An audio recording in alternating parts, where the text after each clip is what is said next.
Hey guys, tonight we step into the heart of medieval Bruges, a place of cobblestone streets, towering church spires, and markets alive with sound, smells, and stories from long ago. You probably won't survive this, but let's be honest, it'll be a nice way to go through the hustle and bustle of one of the most vibrant trade hubs of medieval Europe.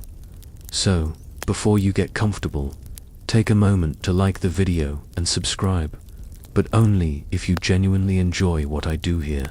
And, hey, while you're at it, let me know where you're tuning in from and what time it is there. Now, dim the lights, maybe turn on a fan for that soft background hum, and let's ease into tonight's journey together. You arrive at the great gates of Bruges, the gateway into one of the most important cities in medieval Europe. The towering stone arch is scarred by time, its thick iron-bound doors creaking slightly as they open to welcome you into this living, breathing time capsule.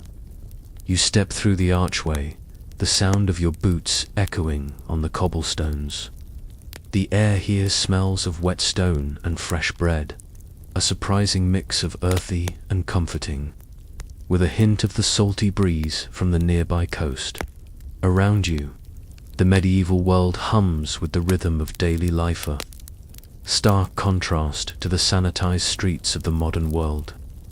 The bustling market you're about to enter feels more like a chaotic orchestra, where every stall, every shout, and every passing stranger plays a part in a grand, ever-changing melody. As you take your first steps into the main square, your eyes adjust to the sunlight filtering through narrow alleyways and tall buildings. The square is alive with movement. Merchants are shouting out the prices of their goods, trying to grab the attention of passers-by. In the center, a large well rests, surrounded by traders who know just how to use their booming voices to create a whirlwind of sound.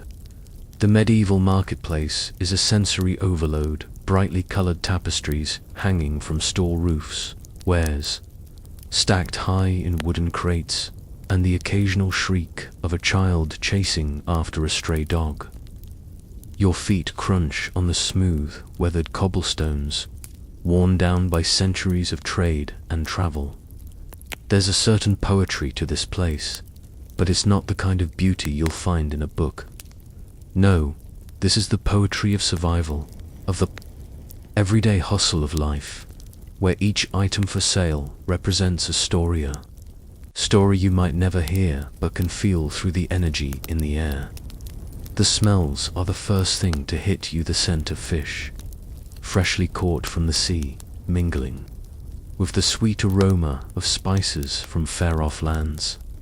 You pass a stall selling dried fish, and the smell lingers for a moment, mixing with the salt in the air. The next stall is an exotic wine species from India and the Middle East. Their colors so vivid they almost seem to glow in the afternoon sun. The pungent scent of saffron, cloves, and cinnamon makes your head spin. You might not even recognize all of the spices, but you know they hold power both to preserve food and to transform it into something far greater. You inhale deeply, letting the mixture of aromas fill your lungs. There's a slight edge to it, a sharpness that hints at the spice of life in Bruges. You brush past a tall merchant, his woolen tunic a deep red that contrasts with the earthy tones of the market.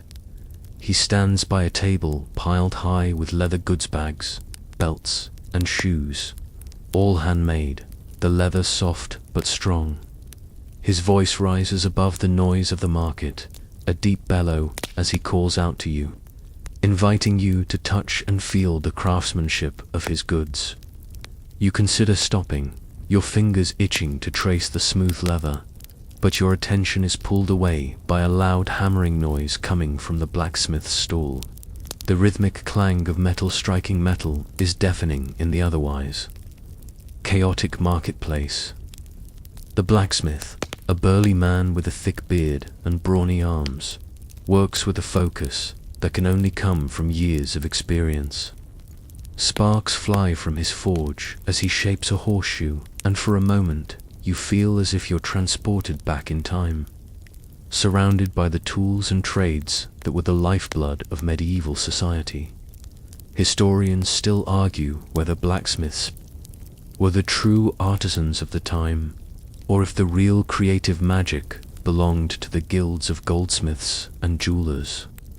But you can't deny the sense of importance the blacksmith exudes as he turns raw metal into something useful and beautiful. The air feels thick with conversation, gossip, and barter. Every person seems to be talking at once, their voices blending into an unintelligible symphony of noise. The traders, the shoppers, and the children running between them are all part of the same story. As you walk deeper into the market, you overhear snippets of conversations: a merchant complaining about the price of salt, a woman gossiping about a local noble's latest scandal, and a child whining about not getting a sweet. You're not sure if you're more interested in the items for sale or in the people themselves.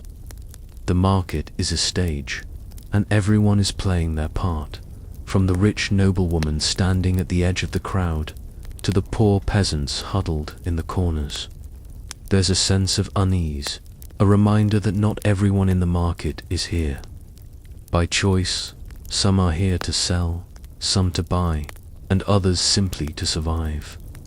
Speaking of nobles, you spot a group of them walking through the market, their finely embroidered robes catching the light of the afternoon sun.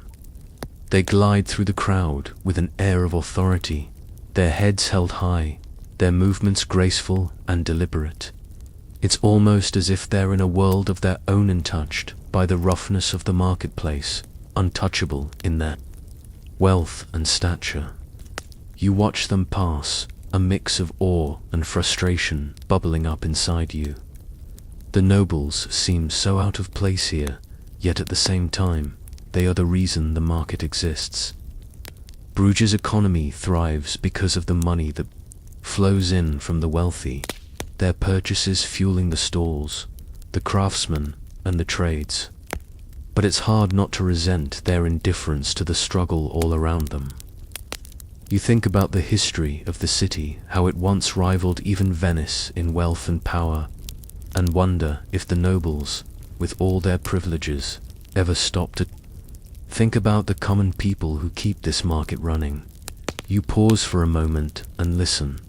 The voice of the town crier rings out over the square, announcing news of the day. His words are clipped and clear, though the information he delivers seems trivial: new laws, public events, the latest gossip. Yet, there's something undeniably captivating about his tone, a rhythm in his voice that commands attention. You wonder if people truly cared about his proclamations, or if they were simply a backdrop to the marketplace drama. Perhaps it's a mix of both: news, mixed with entertainment, so that even the mundane becomes part of the experience. In a way, the town crier's announcements are like the advertisements of today, drawing attention to the events that shape the lives of the people in this bustling square. As you wander through the crowd, you're swept along by the tide of humanity. Children dart between your legs, giggling as they play games of tag in the open spaces. You can't help but smile at their innocence and energy, their little feet barely touching the ground as they run past you. They're oblivious to the weight of history that surrounds them. They live in the present, a moment of joy in the midst of a busy, sometimes harsh world. You wonder what they'll remember about this place when they're older, if they'll recall the scent of the fish stalls, the heat of the blacksmith's forge, or the feel of the cobblestones beneath their feet. Historians still debate what medieval children were truly aware of, but it's clear that in this market, life goes on regardless of their innocence. You continue your stroll through the market, the sensory overload of sights, sounds, and smells surrounding you. You pass a stall offering cheese, the creamy scent rising up to greet you. You stop, drawn in by the rich, pungent aroma of aged cheddar and fresh goat cheese. The vendor slices off a piece, offering it to you on a wooden plate.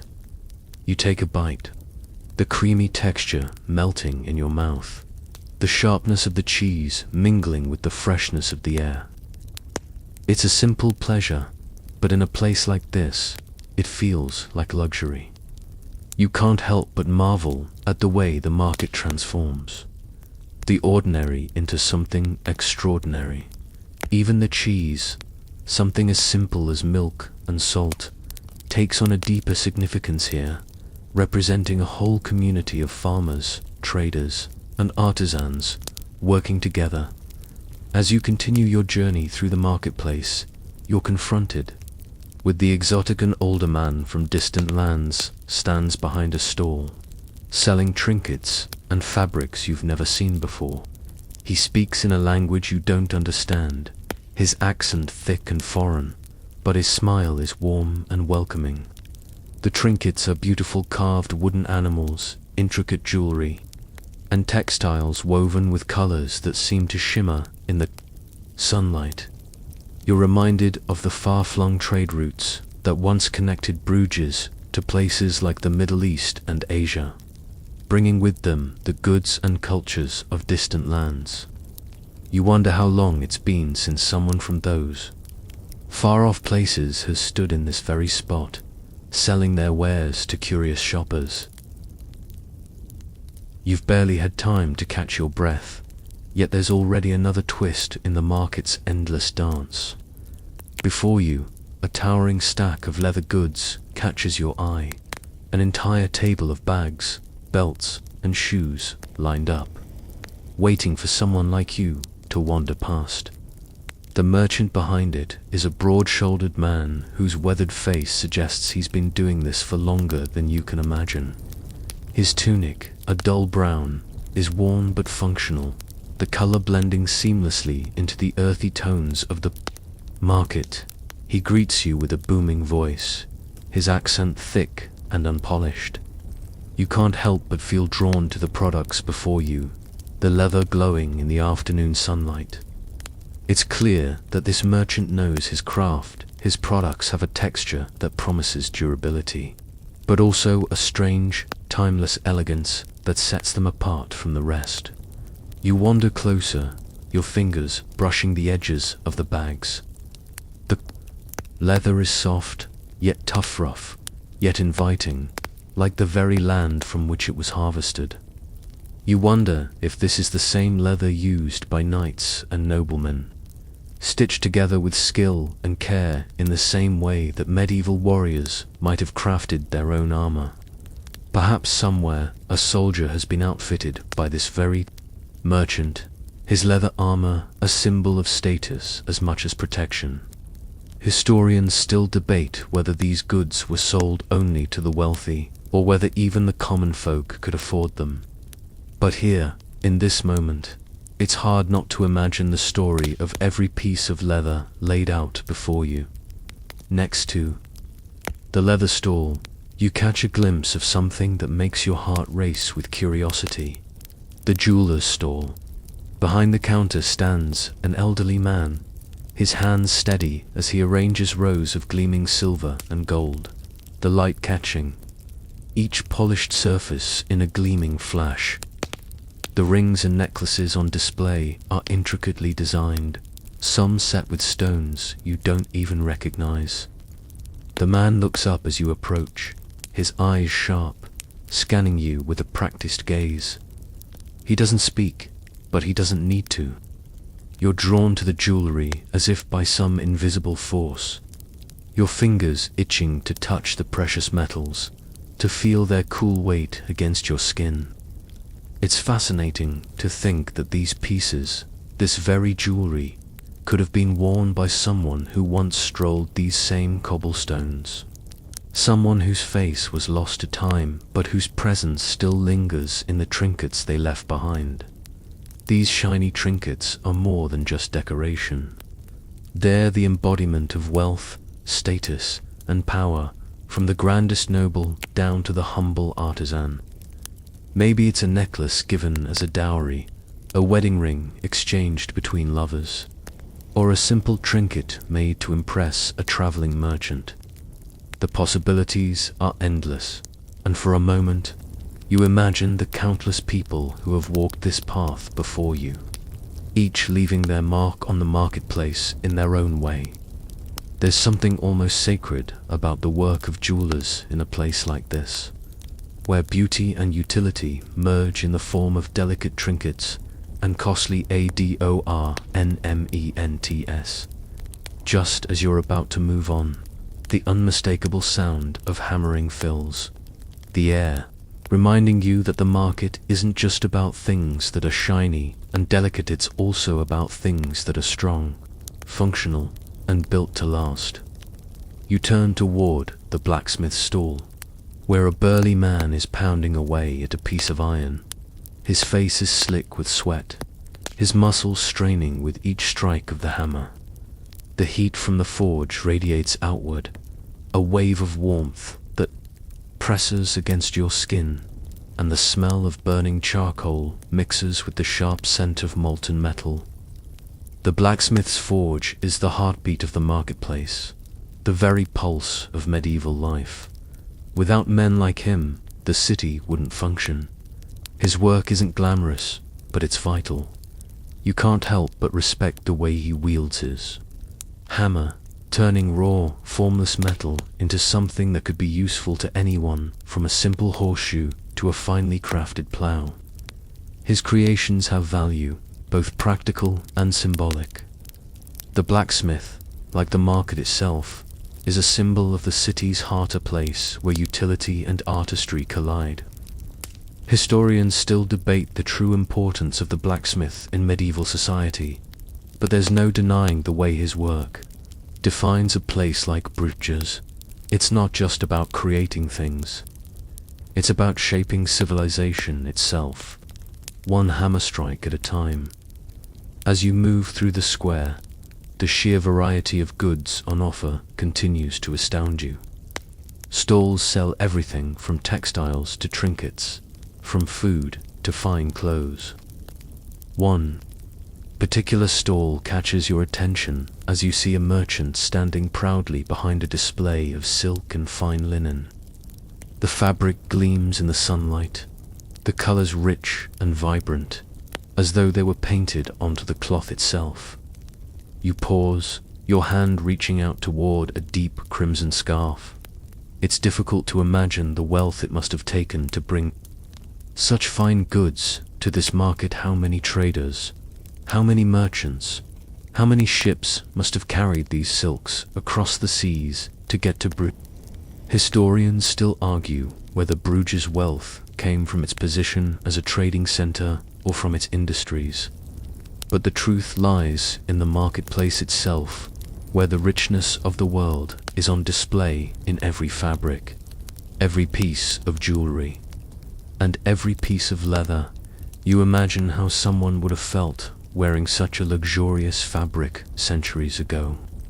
It's not just the warmth of the cloth against your skin, it's the power, the status, the pride that comes with it. People would have paid handsomely for such luxury in medieval times. Perhaps this scarf would have found its way into the hands of a noblewoman, worn proudly to some grand banquet or celebration. Or perhaps it was bought by a merchant, a symbol of his success, a reminder of the trade routes that stretched across the globe, bringing the exotic to the heart of medieval Europe. The market is a place of constant motion, of ever-changing faces and voices. Yet, amidst all the noise, you find a moment of stillness. A group of children, no older than 5 or 6, are playing. Near the edge of the square, their high-pitched laughter rising above the din of the marketplace.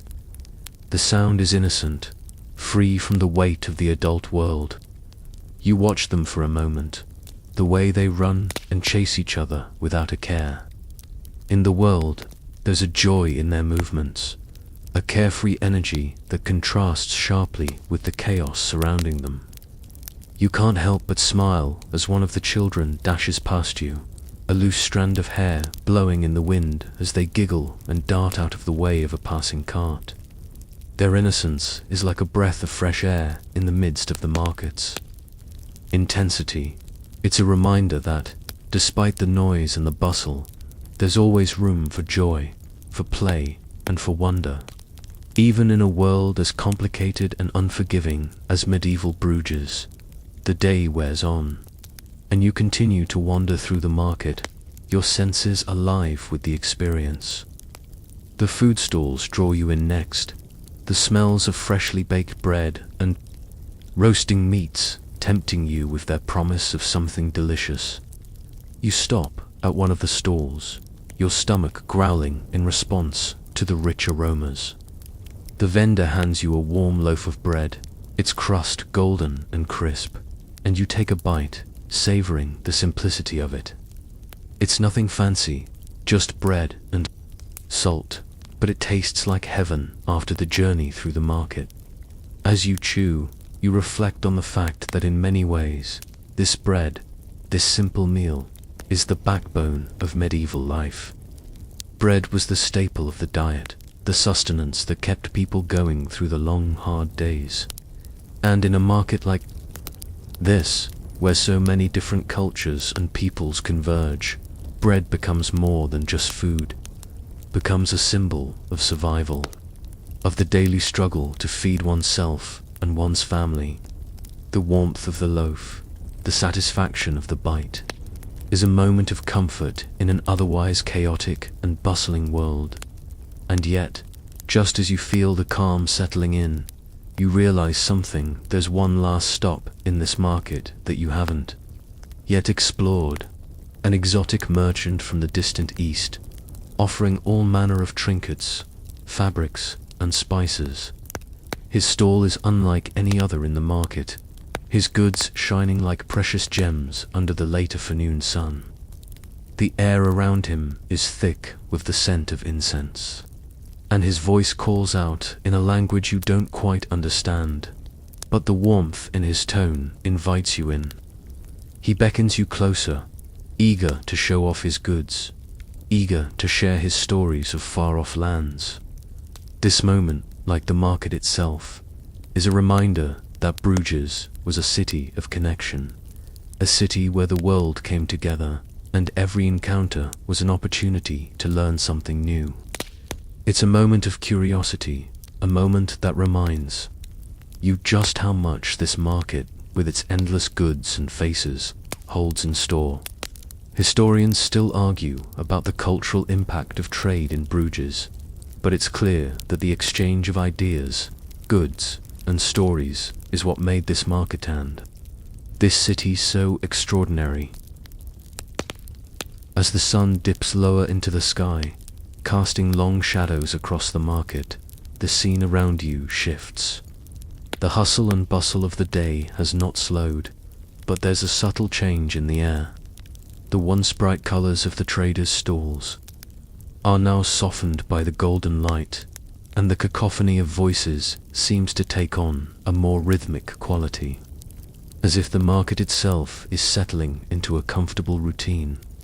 You pause for a moment and take a deep breath, inhaling the mixed smells of food, metal, and incense that define this place. It's a sensory tapestry, one that leaves a lasting imprint on your memory.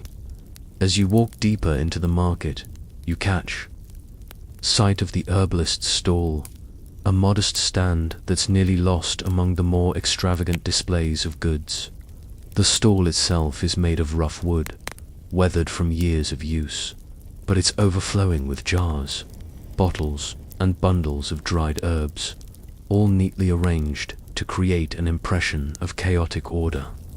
The scent of lavender and rosemary mingles with the heavier, more pungent smells of garlic and thyme, filling the air with a medicinal fragrance that immediately brings a sense of calm to your senses.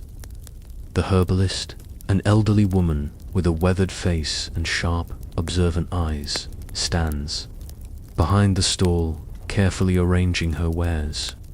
She doesn't speak at first, her hands deftly working with the herbs as if she's done it 1,000 times before. Her fingers move with the precision of someone who has spent years perfecting her craft. The shelves around her are lined with bottles of strange liquids and powders, each promising to cure whatever ails you, whether it's a stomach ache, a sore throat, or a broken heart. As you step closer, the herbalist looks up and gives you a slight nod, as though acknowledging your presence without a word. She motions to a jar of dried mint, its leaves crinkled and brittle from age. "For your stomach," she says, her voice soft but confident. "It will settle the unrest inside." You reach out to touch the jar, feeling the dry, crumbly texture of the leaves between your fingers. And you wonder how many people have come to this stall seeking relief from the everyday ailments that plague them. The herbalist doesn't just sell remedies, she offers comfort, a sense of control in a world that can often feel chaotic and unpredictable. The market, in its noisy, bustling chaos, is a place where people come not just to buy and sell goods, but to seek solace in the small moments of connection and care. Leaving the herbalist's stall, you move through the market with a sense of quiet wonder. The noise around you has become almost background music to your thoughts. A soft murmur that doesn't demand attention, but rather invites you to be part of it. The next stall you approach is one of the most eye-catching in the entire market, a stall brimming with colorful fabrics of every imaginable hue. The silks and linens hang in elegant folds, their vibrant colors almost seeming to glow in the fading sunlight. It's as though you've walked into a painter's palette, each fabric a stroke of rich, vibrant color. The merchant, a young woman, with dark hair and a bright smile, waves you over, eager to show you her goods.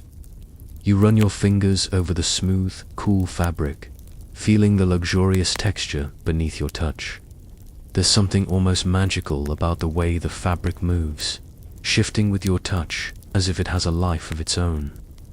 You imagine the people who wore such textiles, noblewomen in their fine gowns, perhaps, or traders who took these silks across the seas to distant lands. There's a sense of history woven into each thread, a story that has been passed down through generations, carried across the waves of time. The merchant enthusiastically explains the different fabrics, each one sourced from far-off places, from the finest silks of China to the rich linens of Egypt. Historians still debate the origins of the global trade routes that connected Bruges to the rest of the world, but it's clear that the city was a key player in the exchange of goods, cultures, and ideas. This market, with its vibrant display of textiles, is a testament to that exchange, a visual representation of the interconnected world that Bruges was a part of. As you listen to the merchant's lively descriptions, you can almost picture the ships that sailed across the waters, bringing these luxurious goods to Bruges to be traded in this very square. The merchant hands you a piece of blue silk, its texture cool and smooth against your skin, and you marvel at the craftsmanship that went into producing such an exquisite fabric. It's hard not to imagine the effort and care that went into creating each piece, how the silkworms were nurtured, the fabric carefully woven, and the dye painstakingly applied. In a world that was often harsh and unpredictable, such beauty seemed to carry with it an air of magic, a reminder that even in the darkest times, there were moments of pure artistry, of pure creation. The merchant bids you farewell, and you continue on your journey through the market, each stall offering something new, something unique. But as you wander, you notice something that catches your eye, an odd, slightly out-of-place stall nestled between the larger, more impressive ones. It's a tiny stand, barely noticeable among the throngs of people, but something about it pulls you in. The sign hanging above reads fortune-telling, and you can see a woman sitting behind the counter. Her eyes closed in deep concentration, as though she's awaiting some invisible signal. Her booth is simple, with a few candles flickering softly in the dimming light, casting long shadows on the surrounding stalls. You approach cautiously, not sure what to expect, but intrigued all the same. The woman looks up as you near her, eyes piercing through the dim light as she gives you a knowing smile. She doesn't speak at first, but you sense that she doesn't need to.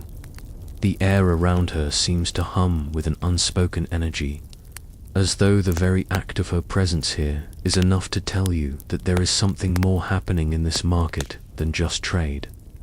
She motions for you to sit, and with a mixture of curiosity and caution, you oblige. As you sit across from her, she takes your hand in hers, her touch surprisingly warm. There's a pause, and then she begins to speak, her voice low and steady, almost hypnotic. "You've come to seek more than just goods," she says, her voice a soft murmur that seems to vibrate with an otherworldly knowledge. "You seek answers, perhaps, or guidance for a future yet unwritten." You feel a shiver run down your spine, and for a moment, the market around you fades into the background. The clamor of voices, the creak of carts, the laughter of children, everything falls away, leaving you with nothing but the woman's steady gaze. There's a sense of mystery in her presence, a sense that she holds the key to something hidden, just beyond your reach. It's not just the market that's alive with stories.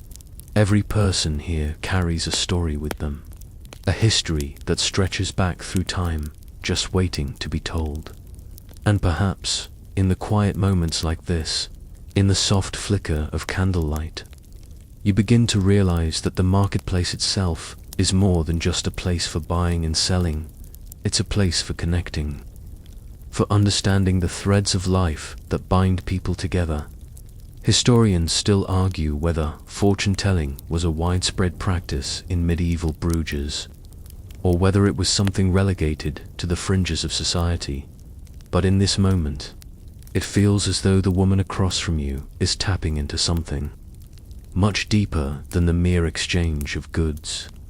With her last words, she releases your hand, and the spell seems to break. The noise of the market floods back in, and you stand, your thoughts swirling with the possibilities of what just occurred.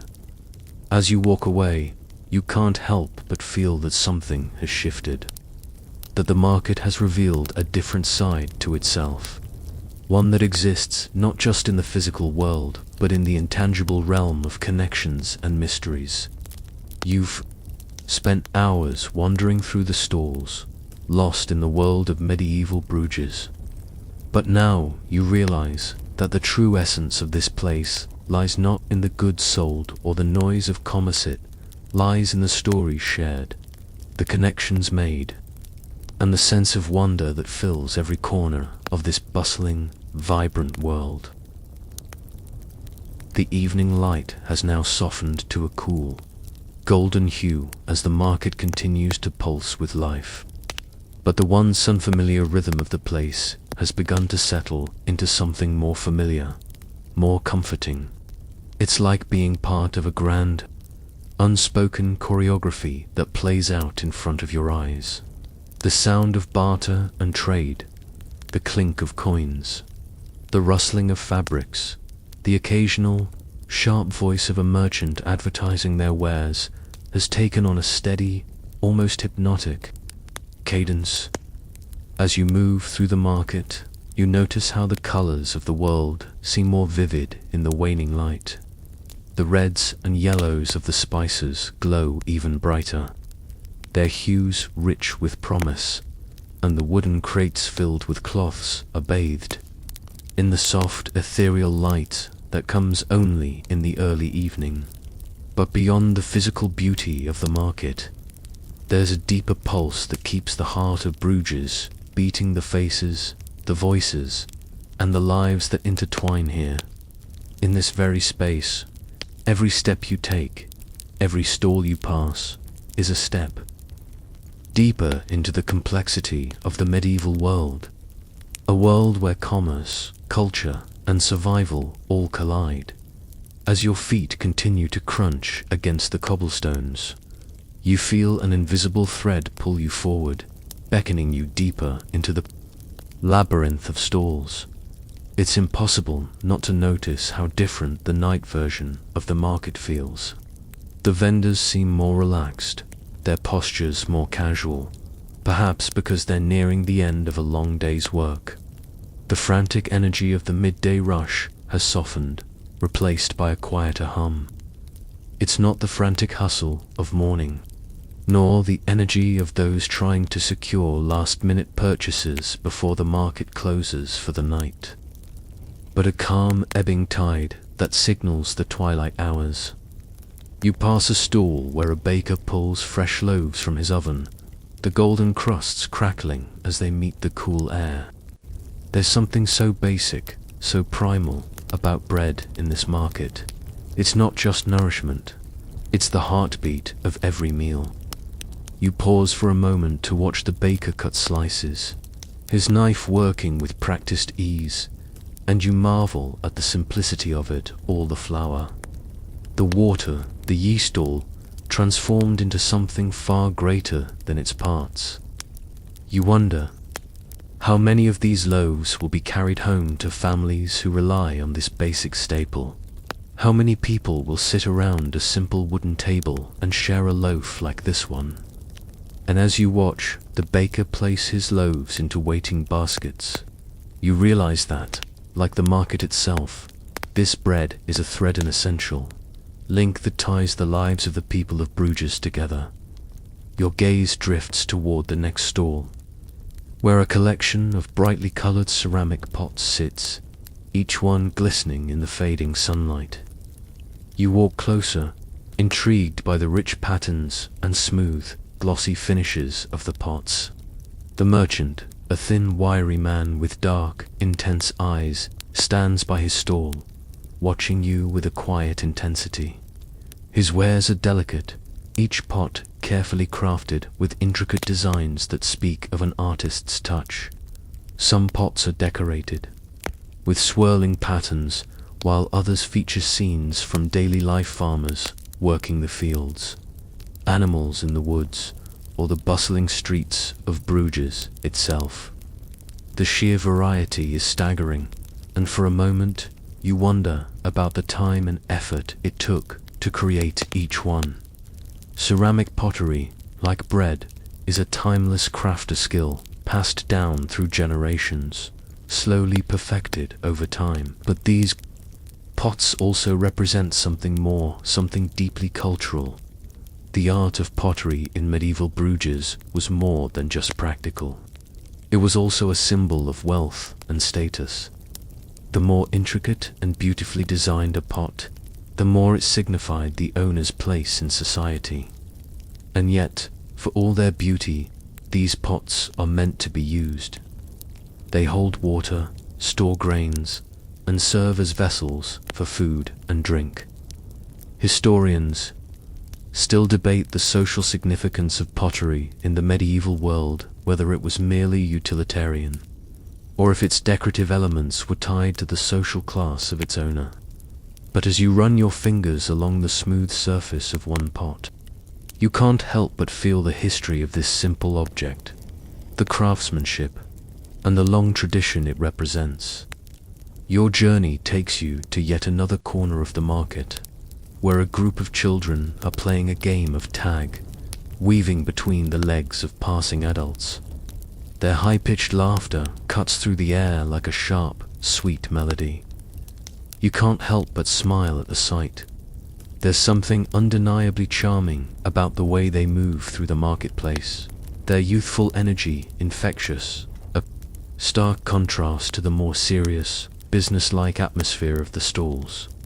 The way they dodge and weave, their laughter ringing out across the square, reminds you that even in the midst of medieval commerce, there is room for play, for innocence, for moments of joy. It's a reminder that life, despite the hardships that surely come with living in such a tumultuous time, still has room for moments of levity, moments that cut through the weight of history like sunlight through clouds. You watch them for a few moments, their bright faces beaming with pure, unrestrained happiness, and it fills you with a quiet sense of contentment. It's in these simple moments, these fleeting slices of joy, that you see the true spirit of the market. For all its trade and business, its hustle and bustle, this place is also a stage for life itself to unfold, for the everyday dramas of people's lives to be played out. As you continue to walk through the square, you hear the distinct sound of a lute being played. You turn toward the source of the music and see a musician sitting against the wall, his lute resting on his knee. He's playing a soft, melancholy tune, his fingers moving deftly across the strings as the notes float through the air. The sound is soothing, almost haunting, as though the music itself is made of the very essence of Bruges. The musician's clothes are simple, but his talent speaks for itself. The crowd around him is modest, but there are a few people gathered, listening intently to the melody that rises and falls with the breeze. You can't help but be struck by the contrast between the musician and the busy merchants around him, where the merchants are focused on their wares. The musician is focused solely on the music, on the art of creation itself. In this moment, the market becomes something more than just a place of commerce. It becomes a living, breathing entity where creativity, art, and commerce exist side by side. Historians still argue over the role of music and entertainment in medieval marketplaces, but there's no doubt that such performances were a vital part of the city's social fabric, providing not just entertainment, but a shared experience for the people who lived and worked in Bruges. You linger for a moment longer, letting the melody of the lute wash over you, before deciding to continue your walk. The market is vast, and you know there's more to discover. As you walk, you pass a butcher's stall, where the scent of fresh meat lingers in the air. The butcher is a large man with strong, muscular arms, his apron stained with the day's work. His knives gleam in the light, sharp and efficient. As he works quickly and methodically, slicing meat into portions for the waiting customers, you stop for a moment to watch the rhythmic precision of his movements. It's fascinating how something as grim and raw as butchery can be transformed into an art form, how the butcher's skill lies not just in the act of slaughter, but in the ability to turn a carcass into something useful, something consumable. In medieval Bruges, the butchers were not just vendors, they were also respected members of the community, providing a vital service to the city's residents. Without them, there would be no meat for the tables, no food for the families who rely on it to survive. And yet, for all the respect they commanded, butchers were also seen as a necessary evil, always close to the unpleasant realities of life, always working in the shadows of the city's wealth. It's a curious paradox, one that encapsulates the complex nature of medieval life, where respect and disdain often coexist, where necessity and artifice are forever intertwined. As the market begins to wind down, you feel the final, lingering effects of the day's energy. The merchants start to pack up their stalls, the sounds of carts and crates being moved blending into the soft murmur of the crowd.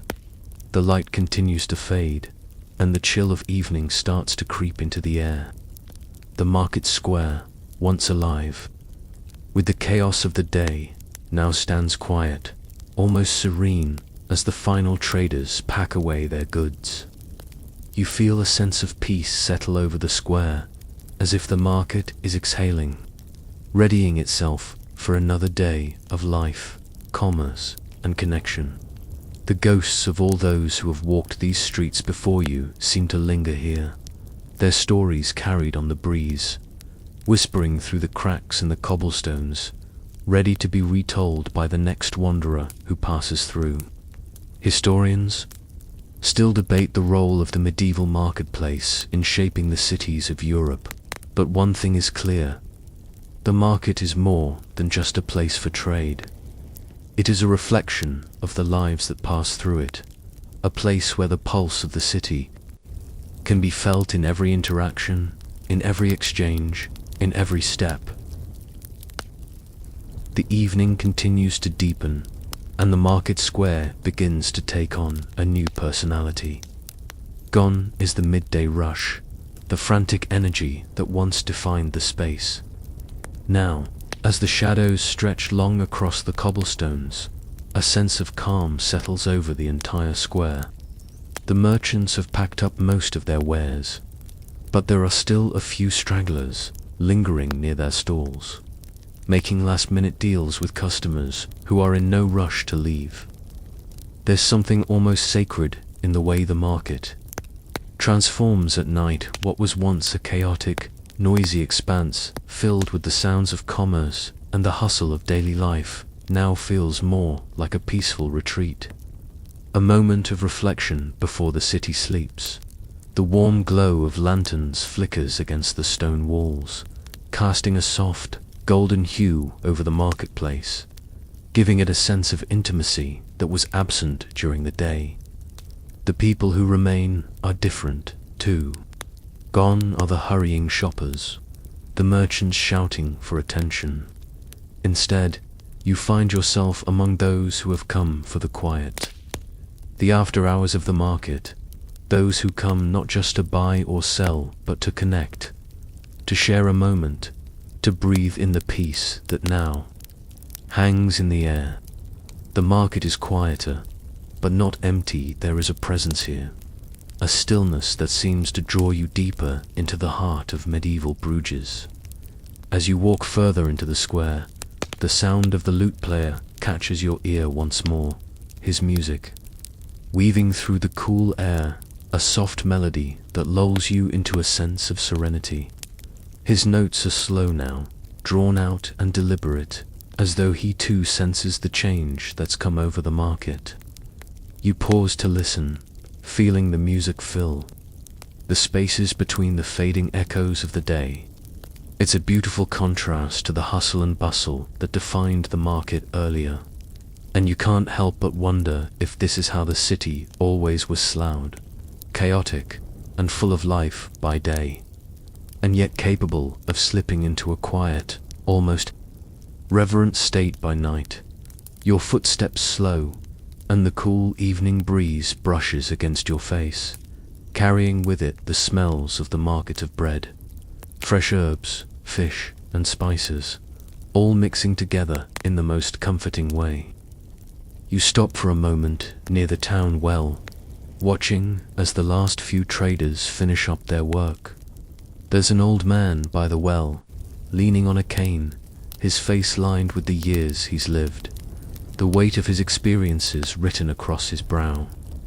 He's watching the market with an almost detached calmness, as if he's seen this scene play out hundreds of times before, and yet there's a quiet appreciation in his eyes, a recognition that this market, this place, holds something irreplaceable.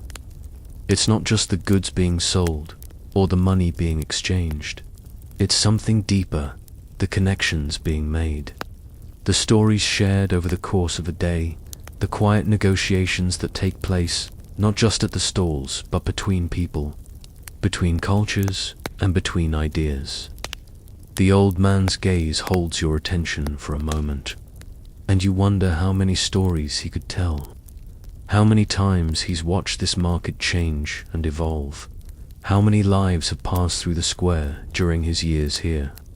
His presence, so quietly rooted in the moment, brings the market back to its roots, reminding you of the simple human connections that make places like this truly special. It's easy to get lost in the spectacle of commerce to piles of goods, the vibrant colors, the exchange of money, but it's the people, the lives they lead, and the ways they interact that give the market its heart. As you continue your walk through the square, you notice how much quieter it's become, the market now a shadow of its daytime self. The last of the candles flicker against the darkening sky, and the stalls, now mostly empty, stand like silent sentinels of the day that's past. You move toward the far end of the square, drawn by the sight of a small group of people gathered around a fire. A few children sit at the edges, their faces illuminated by the flickering flames, while adults stand nearby, talking in low tones. The fire crackles softly, a comforting sound in the cool evening air, and you can hear snippets of conversation stories being shared, laughter echoing from time to time. The kind of quiet exchange that takes place in the dim light of evening, away from the rush and the crowd. You're reminded that, despite all the trade and commerce that has taken place in this square today, there is something deeply human at the core of this marketplace. It's not just about what people buy or sell, it's about the way they connect, the way they share their lives with each other in these small, intimate moments. You find yourself standing near the fire, watching the faces around you as they speak, each one a unique story, each person a part of the city's larger narrative. There's a soft comfort in these gatherings, the kind of shared humanity that exists beneath the layers of daily life, the kind of connection that makes the world feel a little smaller, a little warmer. You drift away from the fire and wander toward the edge of the square, where the great stone buildings of Bruges rise up against the darkening sky. Their tall, imposing structures seem to hold the weight of centuries, standing as silent witnesses to the changing world around them. It's easy to forget, in the midst of all the activity, that these buildings have been here for hundreds of years, their stone facades worn smooth by the passage of time. They've seen the comings and goings of countless traders, the rise and fall of merchants, the ebb and flow of fortunes, and yet they stand unmoved, their presence constant in a world that is constantly changing. You pause for a moment to admire the architecture, the way the buildings rise up against the sky, their sharp angles softened by the shadows. The stillness of the night is a stark contrast to the vibrancy of the market, but it is no less beautiful, no less profound. There's a certain peace in the quiet, a serenity that is only possible when the noise of the day has finally faded away. The city itself seems to breathe with the night, its heart still beating, but at a much slower, quieter pace. As you walk deeper into the shadows of the city, you can't help but feel a sense of gratitude for what this place has given you. Bruges, with its market, its people, its stories, has opened up a small window into the past, giving you a glimpse of what life was like in this medieval city, with all its vibrancy, its noise, and its hidden moments of peace. The market, in all its chaos and beauty, has revealed a truth to you, that the heart of a city lies not in the goods it trades, but in the lives it touches, in the connections it fosters, and in the quiet moments of reflection that come when the day is done. You can't help but think that this market, in its own way, is timeless. It will continue to evolve, to change with the passage of time, but at its core, it will always be the same, a place of connection, a place of life, a place where people come together to share stories, to trade, and to be a part of something larger than themselves. And as you turn to leave, the final notes of the lute reach your ears, a soft, melancholy melody that lingers in the night air, a final reminder of the beauty and complexity of the world you've just walked through. Bruges may be quiet now, But the market's heartbeat will continue just beneath the surface, ready to awaken with the dawn. The cool night air of Bruges wraps itself around you like a blanket as you leave the market square behind. But there's an odd sense of completion that lingers, as though you've just witnessed a performance, one that's now drawing to a close, the final notes of the lute still echoing in your mind. The city feels different at night, quieter and yet somehow more alive, as if the rhythm of the day has paused and is now breathing slowly, deeply in the cool night air. The cobblestone streets stretch out before you, glistening with the faint light of lanterns that flicker softly against the buildings. The houses of Bruges, with their tall, pointed roofs and ornate facades, seem to stand guard over the streets, their windows dark, but their presence unmistakable. There's a timeless quality to the way they rise against the sky, their faces worn smooth by centuries of history, yet unchanged in their stoic beauty. You continue down the narrow streets, the sound of your footsteps echoing off the stone walls, each step carrying you further into the heart of this medieval city. As you pass by the quiet homes, you can almost feel the lives that have been lived within their walls, families growing up, merchants plotting their trades, lovers whispering through the shadows, all quietly unfolding in the spaces you now walk through. It's easy to forget, amid the noise of the market and the hustle of the city's daily life, that Bruges has a past that stretches back long before your own footsteps ever touched these streets. You can't help but feel the weight of it, the weight of all the people who've walked here before, the tradesmen, the travelers, the noble families who once called this city home, each leaving their imprint on the streets, their stories intertwined with the very fabric of the city itself. There's something comforting in the stillness of Bruges at night, a quiet respect for the passage of time, a reminder that life moves on, but the city remains. As you move deeper into the winding streets, you pass an old tavern, its windows glowing with the soft light of a fire inside. The warm glow beckons you, and you pause for a moment, drawn to the sound of laughter and conversation spilling out into the night. The tavern, like so many in Bruges, is a place of gathering where the stories of the day are shared over mugs of ale and hearty meals.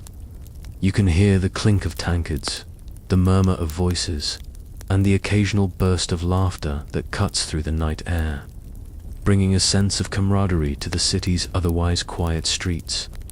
For a moment, you consider stepping inside, to join in the warmth, to listen to the stories of the people who call this city home.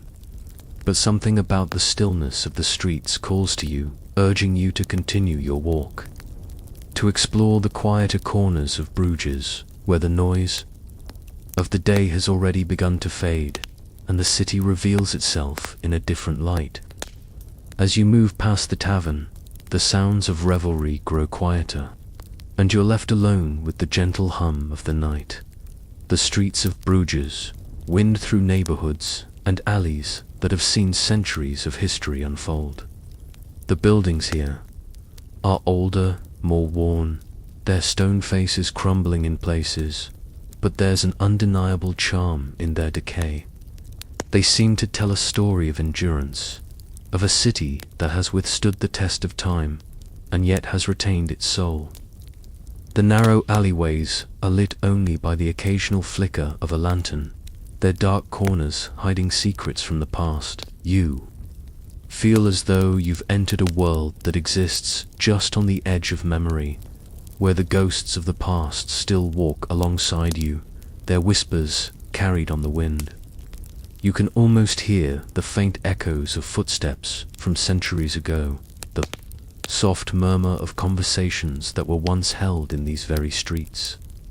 Bruges has a way of making you feel both small and vast at the same time, small in the face of its rich history. and vast in the sense that it has so much to offer, so many layers to uncover.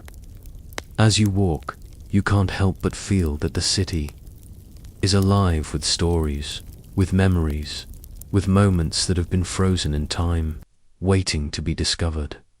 Eventually, you find yourself at the edge of the city, where the streets open up to a quiet canal that winds its way through Bruges like a lifeline. The water is dark and still, reflecting the faint light of the stars above and the distant glow of lanterns along the canal's edge. You pause for a moment at the water's edge, watching as the ripples from the occasional passing boat distort the reflections of the buildings that line the canals. The silence of the scene is broken only by the occasional sound of a boatman's or dipping into the water, the soft splash echoing in the stillness. The canal, like the city itself, has seen centuries of life pass by it. The water has carried countless boats carrying goods, people, and stories from one side of the city to the other, and yet it remains as quiet and unchanged as ever. You lean over the stone wall that lines the canal, feeling the cool breeze on your face as you watch the water flow lazily past. There's something peaceful about this moment, a sense of timelessness that seems to flow through the canal itself, a quiet reminder that life, like the water, continues to move forward, even when everything around it stands still as the night deepens. The streets around you become quieter still, the last of the evening's footsteps fading away into the distance. The city seems to be winding down, its energy fading into a peaceful slumber, and you're left alone with your thoughts and the soft hum of the world around you. The buildings, the canals, the cobblestone streets, all of it has become part of the fabric of your experience, a tapestry of sights, sounds, and feelings that will stay with you long after you leave Bruges. You feel as though you've touched something ancient, something enduring, something that transcends time. The market, the people, the quiet moments you've witnessed, it all becomes a part of you now, woven into the memory of this place. You feel a quiet sense of gratitude for the journey you've just taken, for the opportunity to walk through a city that has seen so much, and yet remains timeless, rooted in the past but ever evolving. Bruges is a city of contrasts, of hustle and peace, of history and change, of commerce and connection. And as you stand there, looking out over the water, you realize that it is these contrasts that give the city its soul, its charm, its quiet magic. It's a place where history comes alive in the streets, where the past is never truly gone, and where every step you take feels like you're walking through a living memory. As the last of the lanterns flicker out and the city falls into the deep quiet of the night, you feel a sense of peace settle over you, as though the city itself has embraced you and you've become a part of its story, just as it has become a part of yours. The darkness of the night seems to deepen as you stand by the canal, the water now a mirror of the sky above. The stars shimmer faintly in the black canvas, their light casting a gentle glow on the smooth surface of the water. The city of Bruges, once so vibrant and full of life, is now bathed in silence, save for the distant calls of the night birds and the occasional drip of water as it falls from the stone walls into the canal below. It's in these quiet moments that the true essence of Bruges becomes apparent. The medieval city, though full of history, has a way of disappearing into itself after hours, as if it needs time to rest and recharge before the bustle of the coming day. The lamplights along the canal flicker gently, their soft glow reflecting on the rippling water, casting long shadows that dance across the surface.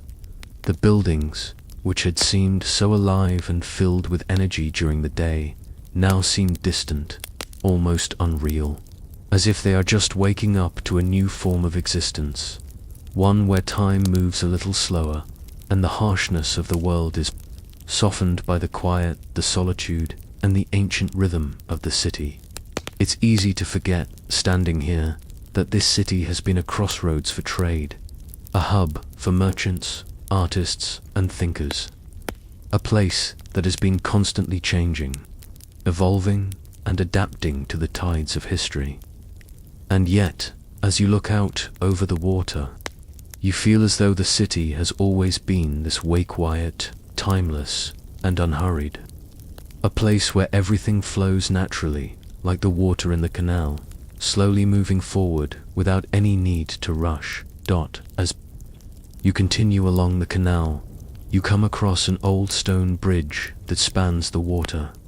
The arch of the bridge is low and graceful, its surface worn smooth by centuries of foot traffic. You pause for a moment to admire the beauty of the bridge. Its stonework intricate and yet simple, a testament to the craftsmanship of the medieval masons who built it long ago. The bridge, like the rest of Bruges, feels as though it has always been here.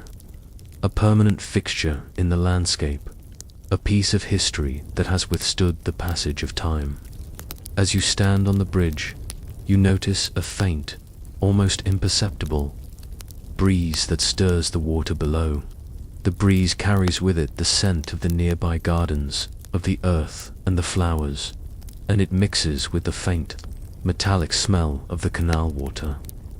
There is something so intimate about this place, the way the water moves so slowly beneath you, the way the bridge connects two sides of the city, the way the world around you seems to be holding its breath, waiting for something to happen.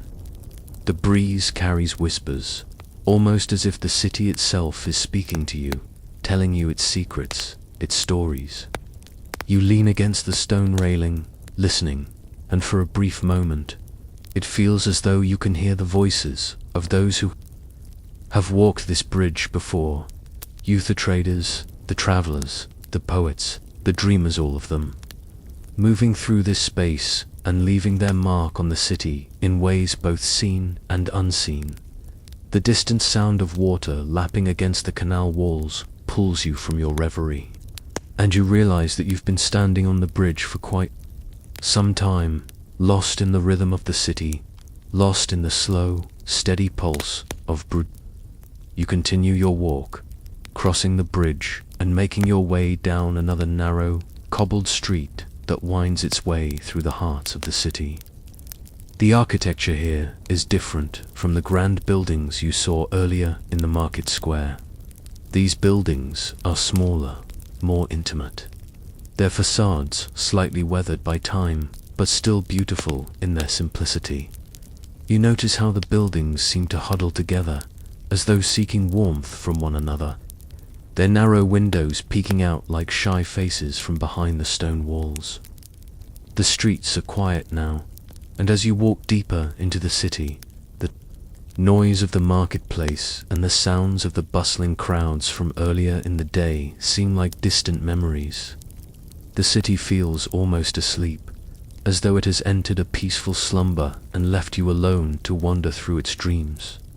There's a gentle sense of nostalgia that comes over you as you walk these streets, as though you're stepping into another world, one where time moves differently, where the pace of life is slower and more deliberate. You begin to wonder how many others have walked these same streets, felt the same quiet peace, experienced the same sense of timelessness. Historians often argue that cities like Bruges were always hubs of commerce and culture, filled with the hustle and bustle of trade and industry. But there's a different side to the city that few ever truly experience, a side that reveals itself only when the noise fades away and the world becomes still. As you turn a corner, you come across another square, smaller than the market, but still alive with a sense of history. In the center of the square stands a large fountain, its stone basin worn smooth by the years. its water cascading down into the pool below with a soft, soothing sound. The fountain is surrounded by benches, and you notice a few people seated there, their faces lost in thought, their eyes gazing out over the water. The air is cool here, and the light from the street lamps flickers gently across the square, casting long flickering shadows on the cobblestones. The fountain, like so many features of Bruges, is both a functional and decorative element, serving as a gathering place for the people of the city, a place to pause, to reflect, and to rest. It's hard not to be drawn to the peaceful simplicity of it, all the water, the stone, the gentle hum of life that continues in the background. The square feels like a hidden gem, a place where the rhythms of the city slow down just enough to allow for moments of contemplation. As you sit on one of the benches, you feel a quiet sense of belonging, as though this city, with all its history, its mystery, and its beauty, has welcomed you into its heart. And now you are part of the tapestry that is Bruges. In the stillness of the square, you are reminded once again of the vastness of the city's history. Bruges is not just a city of commerce and trade. It is a city of stories, of people, of dreams. And it is in the quiet moments, the pauses between the rush, that you can truly begin to understand its soul. From the markets that pulse with life, to the quiet squares and canals, Bruges tells a story not just through its buildings, but through its people. It is a city that has witnessed the rise and fall of kingdoms, the ebb and flow of fortunes, the growth and change of societies. Yet, at its heart, it remains the same, a place where life is lived at its own pace, a place where the past is woven into the present, and where the stories of those who came before you are still told, still felt, still alive. The sound of the water, the flicker of the lanterns, the cool evening air, all of it feels like an invitation to step deeper into the city's embrace, to become part of its narrative, even if only for a moment. And as you sit there, lost in the quiet of Bruges, you realize that this city, with its canals and its stone buildings, its history and its people, is not just a place, it is a living, breathing entity, one that has stood the test of time and will continue to do so long after you are gone. It is a place of endless stories, waiting to be discovered, waiting to be remembered. As you rise from the bench and begin walking once more through the streets of Bruges, the city's transformation in the evening light feels almost magical. The faint hum of life lingers in the air, but there's a sense of separation now, as though the boundary between day and night, between the known and the unknown, has become a little clearer. The quiet hum of the canals remains, the gentle lapping of the water against the stone, as though the city itself is breathing softly, content to exist in its own rhythm, its own pace. With each step, you notice more of the small details, the way the light catches the intricate carvings on the buildings, the delicate vines climbing up the stone walls, the worn stone paths that have been trodden by countless feet over centuries. Bruges, it seems, is a city of layers, each one more fascinating than the last, each one waiting to be discovered by those who take the time to look closely enough. The feeling of timelessness is palpable here. It's a place where history seems to linger in the air, where the past is never truly gone, but instead exists alongside the present, quietly observing the ebb and flow of life. You walk deeper into the city, drawn by an unspoken urge to explore the quieter parts of Bruges, where the rhythms of the day have faded into a stillness that invites contemplation. You find yourself on a narrow street, one that feels almost forgotten, tucked away from the bustling center of the city. The street is lined with small, ancient houses, their windows dark, their doorways barely wide enough to let a person pass through. The air is cooler here, the shadows longer, as though this part of Bruges has not yet fully embraced the night. You walk slowly, allowing yourself to be enveloped by the peace that seems to settle over this part of the city. The silence here is different. It's not the emptiness of a city that has fallen asleep, but rather the quiet of a place that has been untouched by the rush of time. There's a sense of reverence in this stillness, as though the city is holding its breath, waiting for something. The faint sound of a dog barking in the distance is the only interruption to the perfect silence. As you move along the street, you pause in front of a small stone building, its door slightly ajar, a flicker of light spilling out into the darkened street. You wonder if this place has always been here, if the people who have lived here have experienced the same quiet stillness that now surrounds you. Historians still argue about the origins of some of Bruges' most ancient streets, whether they were built by the Romans or constructed during the medieval period, but the truth is that the history of the city, much like its streets, is woven with mystery. The city's story doesn't just come from the grand monuments or the famous landmarks, it comes from these hidden corners, these quiet, often overlooked places that have been quietly shaping the city's identity for centuries. The street wins its way forward, the buildings growing even older, their faces worn smooth by time, their surfaces crumbling in places, but still standing strong, bearing the weight of centuries without complaint. The cobblestones beneath your feet are uneven, worn down by the passage of countless generations. You can almost hear the echo of the footsteps that came before you, the traders hurrying along with their goods, the artists seeking inspiration, the poets who once wandered these very streets, searching for the perfect line. These thoughts come to you unbidden, but they seem to fit the mood of the moment, as though the street itself is offering you a glimpse into its past, into the lives that have unfolded here. And yet, despite the sense of history that clings to the street, there's no feeling of burden. There's no sense of weariness in these old buildings. They've been here for so long, and they will continue to stand long after you're gone. In this way, Bruges has an enduring quality, a sense of resilience that permeates everything about it. This city is not simply a place that has survived the ravages of time. It is a city that has embraced time, woven it into its very fabric. There's no hurry here, no rush to modernize, no frantic push to erase the past. Instead, the city moves at its own pace, blending the old and the new, the familiar and the foreign, in a way that feels both natural and inevitable.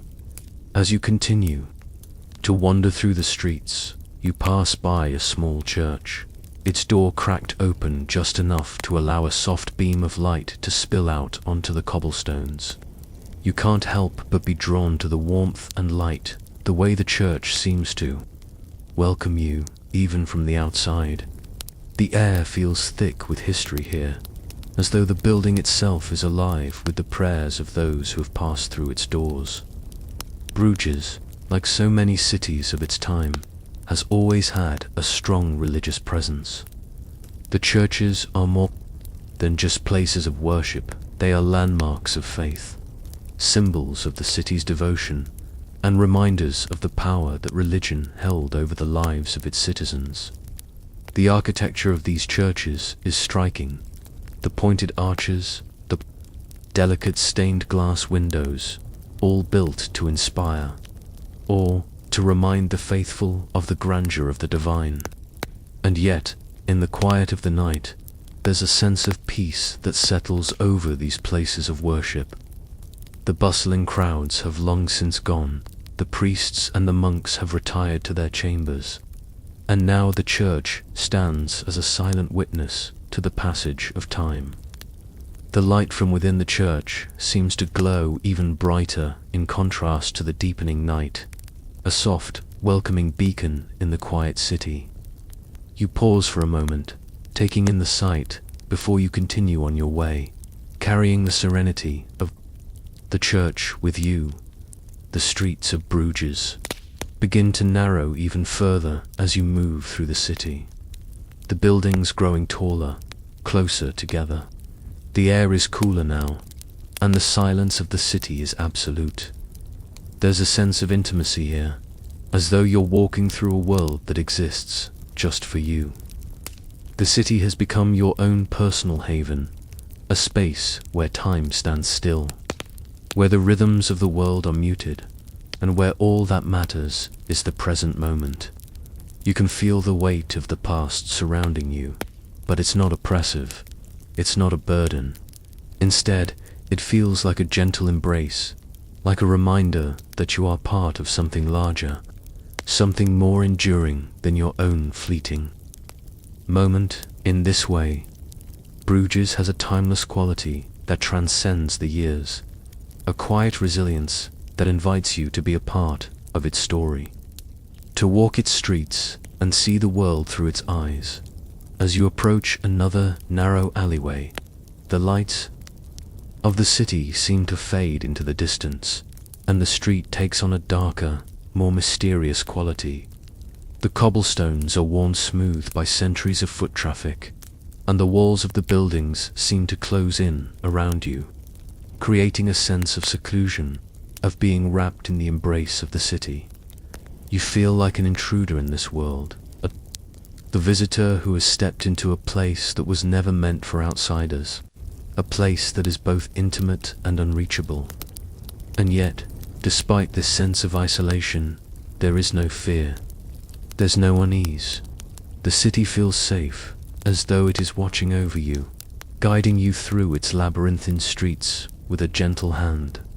You realize that, in this moment, you are no longer just a visitor in Bruges.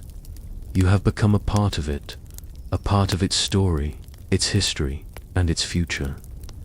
The city's pulse has become your own, its rhythm, your own.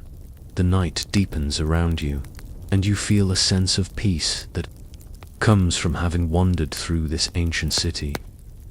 It's a peace that is rooted not just in the quiet, but in the connection between past and present, between history and memory. Bruges has revealed itself to you in layers, in small moments of beauty, in the sound of the water, in the whisper of the wind, in the shadows that stretch across the cobblestones. And as you take one final look at the city around you, you realize that the stories of Bruges are not just in the buildings, or in the streets, or in the people who have passed through it. The stories are in the very air, in the quiet moments that go unnoticed by most, in the spaces between the sounds. Bruges has welcomed you into its world, and in return, you've given it a piece of your own story. As the streets of Bruges continue to reveal their secrets, you begin to feel a deep connection to the city, a bond forged in the quiet moments, in the silence that stretches between each footstep. The hum of the city is now a distant memory, replaced by something more profound, a rhythm that seems to pulse from the very stones beneath your feet. You find yourself walking along a narrow canal, its water still and dark, like a mirror that reflects not just the buildings but the deepening mystery of the night. The lanterns that line the water's edge flicker in the breeze, their light casting long shadows on the cobblestones, making the world around you feel both alive and distant, as if you're walking through a dream. The houses here are smaller than those near the market, their facades simple, almost unassuming, but there's something about them that draws you in. They are unpretentious, humble even, but their age and quiet elegance tell a story of lives lived in the shadows, of families who have called this part of the city home for generations. The cobblestones beneath your feet feel uneven now, each one worn smooth by the passing of time, each one carrying the imprint of centuries of footsteps. It's easy to imagine the generations of people who have walked these streets before you, the tradesmen, the artisans, the laborers, each one leaving their mark on the city, contributing to its legacy in ways both big and small. You wonder how many of them, like you, took the time to wander through the quiet streets at night, to experience Bruges in its most intimate form. There's a sense of continuity here, a feeling that the past is never truly gone, but instead lives on in the very fabric of the city. The houses, the canals, the streets, they all speak of a history that has shaped this place. A history that still lingers in the air, waiting to be heard. As you walk along the canal, you come across a small wooden bridge that arches gracefully over the water. The bridge is simple, almost rustic, but it's beautiful in its own way. Its wooden beams weathered by the years, its surface worn smooth by countless footsteps. You pause for a moment, leaning against the railing, and look out over the water. The reflection of the buildings on the opposite bank shimmers faintly, their windows glowing softly in the light of the lanterns. There's a peaceful stillness to the scene, as though time itself has slowed down just for you. The sound of the water flowing beneath the bridge is gentle, soothing, almost hypnotic. It's easy to lose yourself in the rhythm of the water, in the way it seems to carry everything with it, just as it has carried so many people through this city over the centuries. You wonder how many stories have unfolded along this canal, how many lives have intersected here in this quiet, hidden part of Bruges. There's a sense of timelessness to the canal, as though it has been here forever, a silent witness to the ebb and flow of history. You can almost hear the echoes of those who have passed this way before, their voices carried by the water, their footsteps fading into the past. And yet, as you stand there, looking out over the water, you realize that you too are part of that history now, a fleeting moment in the long, continuous story of Bruges. The city is no longer just a place you are visiting. It has become a part of you, woven into your memory, a chapter in your own story that will stay with you long after you leave. The quiet of the canal is interrupted by the distant sound of a horse's hooves clopping along the cobblestone street, its rhythmic beat echoing through the night. You turn and watch as a cart slowly makes its way down the street, the horse pulling it with steady determination. The cart is piled high with sacks of grain, and the driver, a weathered man with a thick beard, guides the horse with practiced ease. The scene is simple, almost mundane, but there's something about it that catches your attention. It's a glimpse into the daily life of Bruges, a reminder that, even in this quiet city, life continues to unfold, day after day, year after year. The man on the cart passes by without noticing you, and the sound of the hooves gradually fades as he turns the corner, leaving the street as quiet as it was before. But for a brief moment, you felt as though you were part of that simple rhythm, part of the cycle of life that continues here in Bruges. Beneath the surface of the city's grand history, it's easy to forget, in the midst of all the beauty and the grandeur, that this city, like every other city, is built on the small, everyday moments that happen in the shadows, in the corners, in the quiet spaces between the grand events. Bruges may be known for its markets and its art, its canals and its architecture, but it is also a city of work, of labor, of quiet effort, and it's in these small, unnoticed moments that the true heart of the city beats. You continue your walk through the city, the streets growing narrower as you approach the heart of Bruges. The buildings here are older, their facades more intricate, their details more elaborate. You can feel the history in the air, as though the city is speaking to you. telling you the stories of those who have lived here, worked here, loved here, and lost here. You pass by a small square, its cobblestones worn smooth by centuries of use. At the center of the square stands a statue, a monument to some long-forgotten hero, its surface covered in ivy and moss. The statue stands silently, its face weathered by time, its details faded. But there's still a sense of dignity in its posture, a reminder that the people of Bruges have always honored their past. You stop for a moment to study the statue, wondering who it was meant to commemorate, what deeds it was meant to celebrate. Historians still argue about the significance of many of the statues that dot the city. But what's clear is that they are more than just decorations. They are symbols of the pride, the identity, and the values of the people who live here. Bruges has always been a city that honors its past, that celebrates its history and its heroes, but it also knows how to let go. The past is never allowed to overshadow the present. Instead, it exists alongside it as a reminder of where the city has come from and what it has endured. As you stand there, looking up at the statue, you realize that Bruges is a city that knows how to live with its history, to carry it forward into the present, and to make space for the future. The city doesn't dwell on the past. It embraces it, incorporates it into the fabric of daily life.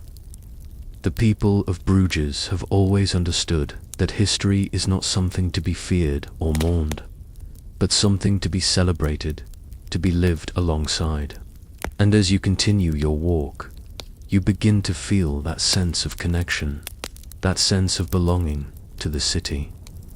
You are part of that history now, part of the ongoing story of Bruges, and your footsteps, though small, are leaving their mark on the streets, just as those of the generations before you have done. You can feel the city's heartbeat beneath your feet, its rhythm slow and steady, like the flow of the canal, like the pulse of time itself. And in that moment, as you stand in the shadow of the statue, looking out over the square, you realize that Bruges is more than just a place, is a living, breathing entity, a city that has survived the centuries, that has been shaped by the hands of countless people, and that will continue to thrive long after you leave.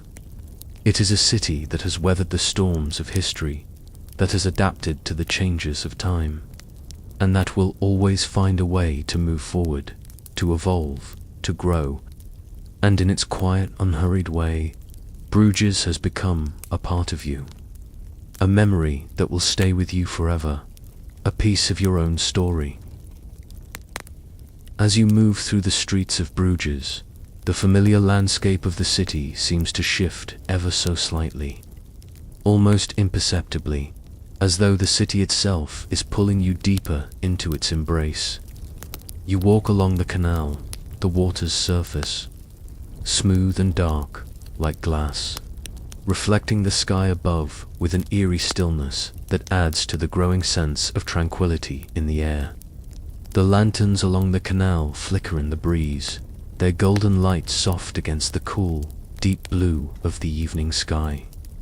Bruges at night is a different creature. Altogether gone is the bustling marketplace, the hurried footsteps of merchants and travelers. In their place is a serene silence, a quiet that feels almost sacred, as though the city is holding its breath, waiting for something. The architecture around you feels timeless, as if it has always been here and always will be. The buildings rise up in the soft light, their darkened windows standing as silent witnesses to the passage of centuries. There's a certain stillness here, a feeling that time itself is moving slower in Bruges, as though the city has found a way to suspend itself in the moment, to exist outside the rush of the world. It's a feeling you can't quite put into words, but you sense it in the air, in the coolness of the night, in the quiet murmur of the water, in the distant glow of the streetlights. Every step you take feels deliberate, as though you are a part of the city's rhythm, moving in sync with its heartbeat. Bruges, in its quiet majesty, feels almost like a dream, a place where the boundaries between the past and present blur, and where the city's long history seems to fold into the present moment. You continue walking through the narrow streets, your footsteps echoing softly on the cobblestones, and you begin to feel as though you are becoming part of the fabric of Bruges itself. The buildings around you seem to take on a new life, their intricate facades now bathed in the soft glow of the lanterns, their stonework illuminated in a way that brings out the subtle beauty of their age. You notice the fine details, the delicate carvings that adorn the doorways, the small iron lanterns hanging from the walls, the faded bricks that have been worn smooth by centuries of hands. The air smells faintly of the earth, of moss and stone, and the quiet rustling of leaves in the breeze adds an extra layer to the symphony of the night. It's a peaceful kind of silence, the kind that allows for reflection, for quiet introspection, and as you continue your journey through the city, you begin to feel a sense of connection to this place that goes beyond the mere act of visiting. Bruges has a way of making you feel like you've stepped outside the constraints of time, that you've entered a world that is both ancient and alive, a place where every stone, every building, every corner has a story to tell. The deeper you go, the more you sense that you are not just walking through a city, but through the pages of a story that has been unfolding for centuries and will continue long after you've left. The quiet streets lead you to a small square tucked away from the bustling heart of Bruges, its cobblestones worn smooth by the passage of countless feet. In the center of the square stands a statue, its stone surface weathered by the years but still holding its form. The statue depicts a figure, its features obscured by the passage of time, but its presence is undeniable. It stands tall, a silent sentinel in the heart of the city, its gaze directed toward the horizon as though it's watching over the people of Bruges. You stop for a moment, taking in the sight of the statue, and you wonder who it was meant to honor. Was it a hero, a king, a merchant who played a key role in the city's history? Historians still debate the significance of many of Bruges' statues, as their exact origins have been lost to time. But what is clear is that they serve as a reminder of the city's deep reverence for its past. Bruges has always been a city that honors its history, that preserves the memories of those who have shaped its identity, and this statue, like so many others in the city, is a testament to that commitment. As you stand there, gazing up at the statue, you feel a deep sense of connection to the city, as though you were part of this long chain of history. A small but important thread woven into the fabric of Bruges' story, the quiet of the square, is broken only by the sound of your footsteps as you move away from the statue and continue your journey. The streets ahead of you stretch into the night, their shadows long and inviting, and you follow them, drawn by an unseen force. The further you walk, the more you begin to notice the intricate details of the city, the way the buildings seem to lean in toward each other, the way the lanterns cast soft, dancing shadows on the walls, the way the narrow streets twist and turn as though they are trying to keep their secrets hidden. Bruges is a city that doesn't give itself away easily. It's a place that requires time and patience to truly understand. It's not the kind of city you can simply rush through, ticking off all the tourist attractions. Instead, Bruges is a city that demands to be experienced, savored, and explored at your own pace. It's a city of hidden corners, of quiet moments, of small details that only reveal themselves when you take the time to look. And it's in these small moments that you begin to understand the true essence of the city, the quiet beauty that lies just beneath the surface. As you continue your walk, you find yourself at the edge of the city, where the streets open up to a view of the countryside beyond. The city seems to stretch out before you, its canals and streets winding through the landscape, and you can feel a sense of peace settle over you as you take in the view. The light from the lanterns fades into the distance, and the soft hum of the city becomes a mere whisper in the background. The countryside stretches out before you, dark and still under the blanket of night, and you feel a deep sense of solitude, of being alone with your thoughts, with the city, and with the world. It's a moment of quiet reflection, a moment to take a deep breath and appreciate the beauty of the city that has unfolded before you. Bruges, with its canals and its cobblestone streets, its old buildings and its quiet charm, has become a part of you. And as you stand there, gazing out over the landscape, you realize that you will carry this moment with you long after you leave. A memory that will stay with you, a piece of Bruges that you will always hold dear, with the soft hum of the city in your ears and the cool night air against your skin. You take one last look at Bruges. The city, bathed in the gentle glow of the lanterns, seems to sigh as the day finally fades into night. You know that when you leave, you will carry a piece of Bruges with you, a piece of its history, its beauty, and its quiet charm. And as you walk away, the streets behind you seem to fade into the distance, becoming one with the night, one with the history of the city. Bruges, in all its quiet grandeur, has left its mark on you, and you will always carry a little bit of its magic with you wherever you go.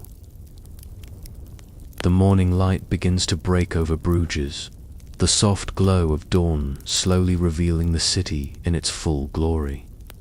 The streets, still quiet from the night's slumber, now stretch out in front of you, welcoming you to a new day. The cobblestones beneath your feet feel warm from the first rays of sunlight, and the city seems to stir around you as the world slowly comes to life. Bruges, in the early morning, is a different city altogether. The soft whispers of the night have faded, replaced by the gentle murmur of the first activity of the day. The baker's shop on the corner begins to open its doors, the smell of fresh bread filling the air. You catch a glimpse of the merchant with his cart, hauling fresh produce toward the market square, his quiet footsteps echoing on the cobblestones. There's something serene about the early morning hours in Bruges. The streets are still quiet, almost untouched, as though the city is allowing you to experience it in its purest form, without the bustle of the crowds that will fill it later in the day. You walk slowly through the streets, savoring the tranquility that surrounds you, the sense of peace that comes with being in a city that seems to exist in harmony with the rhythm of time. As you move further into the heart of Bruges, the first hints of the day's activity begin to reveal themselves. The canals, still dark and reflective, glisten under the light of the rising sun, their calm waters a mirror to the sky above. The city's famous bridges begin to take on a new life in the daylight, their stone arches standing proudly over the water, their surfaces worn smooth by centuries of use. You stop for a moment on one of the bridges, looking out over the canal. The reflection of the buildings and the water seems to shimmer, their forms soft and fluid, almost as though the city itself is coming to life in the early light. The birds, that had been quiet during the night, now begin to chirp in the trees, their songs adding a soft melody to the stillness of the morning. It's a moment of quiet beauty, a moment where the city seems to pause, taking a breath before the rush of the day begins. Bruges, in these quiet early hours, feels like a hidden treasure, a place that exists just beyond the grasp of time, where history, present, and future all seem to come together in one perfect moment. The early morning light also reveals the intricate details of the city's architecture, those small features that are often overlooked in the hustle of the day. The delicate carvings on the facades of buildings, the narrow alleyways that twist and turn between houses, the faded brickwork of the walls, all these little details come to life in the soft morning glow. You stop for a moment to admire the craftsmanship of the buildings around you, noticing how the light falls on the stone, highlighting the subtle textures and shapes that make up the city's unique character. Bruges, with its narrow streets and ancient buildings, seems like a city suspended in time, its history written in the very stones beneath your feet. The city's medieval past is alive in every corner, every brick, every archway, and as you walk through the streets, you begin to understand why so many have been drawn to Bruges over the centuries. It is not just a city of commerce and trade, but a city of beauty, of history, of art. Each step you take in Bruges feels like a step through time, a journey through the layers of history that have shaped this place. You wander further, passing through the city's winding streets, your eyes catching the smallest details, the delicate flowers blooming in the windowsills, the soft light casting long shadows on the walls, the way the morning breeze stirs the leaves of the trees. The streets, which yesterday seemed so full of life and movement, now feel like a peaceful sanctuary, a place where you can wander without hurry, without interruption. You come across a small, quiet square, tucked away from the main thoroughfares. The square is empty except for a few people, some sitting on the benches, others strolling slowly through the open space. The fountain in the center of the square gurgles softly, the sound of the water adding to the peaceful ambience. You take a seat on one of the benches, allowing yourself to relax for a moment and take in the beauty of the city around you. In the early morning has a calmness to it that is almost meditative, a stillness that allows you to reflect and appreciate the world around you. The hustle and bustle of the marketplace and the noise of the crowds seem so far away in this peaceful corner of the city, and you find yourself lost in the tranquility that surrounds you. As you sit in the square, you begin to notice the small moments of daily life unfolding around you. The merchant setting up his stall, arranging his goods with careful precision. The couple walking hand in hand, their faces serene as they take in the sights of the city. The elderly man with his cane, slowly making his way down the street, his eyes focused on the path ahead. These are the moments that make Bruges come alive, the quiet, everyday events that are often overlooked in the rush of modern life, and yet it is in these moments that the true beauty of the city lies. Bruges is not just a place of grand history or remarkable architecture.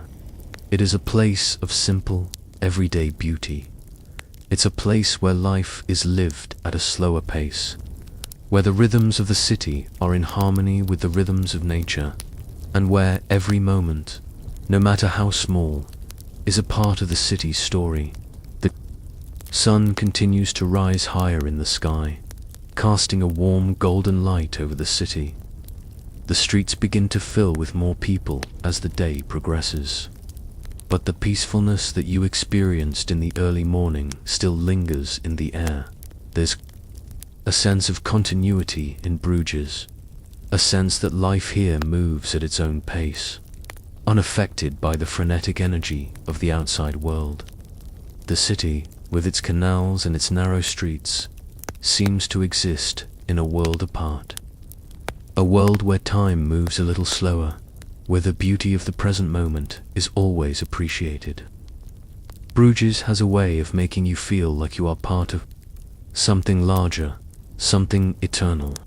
something that has existed long before you and will continue to exist long after you are gone. It's a place that reminds you of the simple joys of life, of the beauty of stillness, of the power of history, and of the quiet moments that make up the tapestry of time. As you stand and continue your walk through the city, you realize that Bruges has given you a gift of quiet reflection, of beauty in the everyday, of a moment suspended in time. The city has welcomed you, embraced you, and shown you a side of itself that few ever truly see. It has given you the space to breathe, to think, to appreciate the world around you. And as you walk along the canal, the sun shining down on the water, the buildings of Bruges rising up around you like ancient sentinels, you know that this is a place you will never forget. Bruges, in its quiet majesty, has become a part of you, and you will carry its peace, its beauty, and its history with you long after you leave. Asterisk. The morning in Bruges stretches into a warm and vibrant afternoon as you continue your journey through the city. The streets, once peaceful and serene, have now come alive with the pulse of the daily routine. The vendors have fully set up their stalls in the marketplace, filling the air with the smells of fresh produce, warm bread, and fragrant flowers. The hum of conversation rises gently in the background as people huddle around the various market stands, exchanging greetings, bargaining for goods, and going about the simple, rhythmic task of buying and selling. The city is alive, but in a way that feels measured, as though it exists in a harmonious balance between the past and the present, between activity and rest. The tall, narrow houses lining the streets, each with its own unique character, are bathed in the golden light of the afternoon sun, their facades warm and inviting. You can hear the faint clink of metal as a blacksmith works in the distance, hammering away at his anvil, and the soft clip-clop of horse-drawn carts as they make their way through the cobbled streets, transporting goods across the city. The life of Bruges unfolds around you, but it is a life that is lived with a certain gentleness, with an awareness of the past that seems to guide the present. Each step you take on the cobblestones is a step into the past, a reminder that the rhythm of this city has been the same for centuries. It's easy to forget the centuries of history that have shaped Bruges, to become lost in the beauty of the present moment. But every corner of the city reminds you that it is a place built upon the shoulders of those who came before. You pause for a moment in the middle of the square, taking in the scene before you. There is an unmistakable sense of community here, a quiet pride in the daily rhythms of life. People speak in soft voices, their faces calm and content, going about their business with an ease that is infectious. The elderly woman in front of you, her back slightly hunched with age, smiles warmly as she arranges her vegetables for sale. Her hands are gnarled, but they move with the kind of quiet precision that comes with years of experience. A group of children runs past, laughing and shouting as they play a game of tag, their carefree energy a reminder that Bruges, though steeped in history, is a city that is very much alive.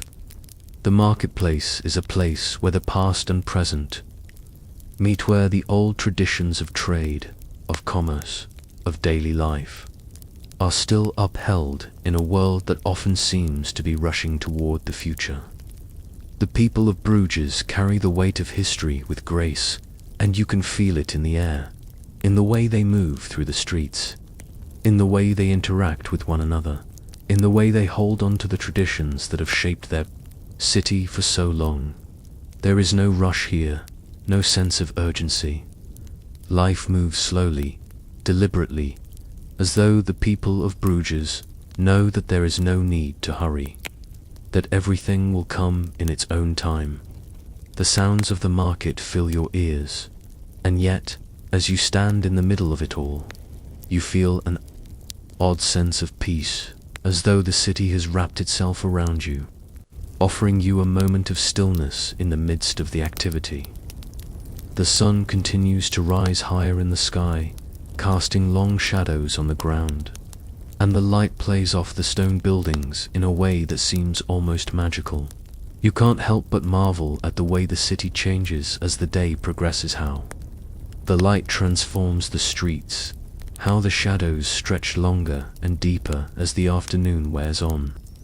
Bruges, in the golden light of the afternoon, is a place of quiet elegance, a city that takes its time to show you all that it has to offer.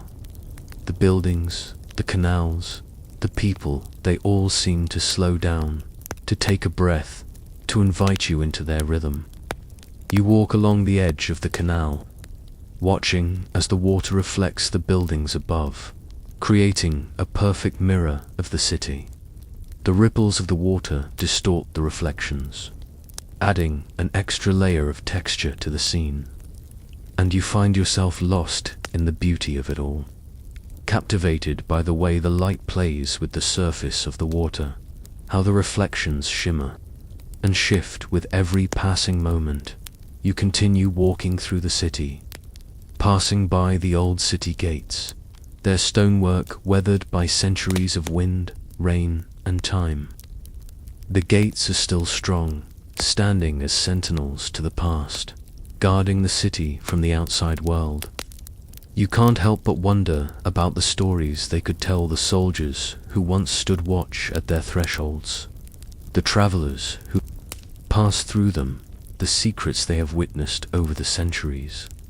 Bruges, like many ancient cities, has always been a city of gates that mark the boundaries between the city and the world beyond. Gates that have seen the rise and fall of empires, the ebb and flow of trade, and the quiet passage of time.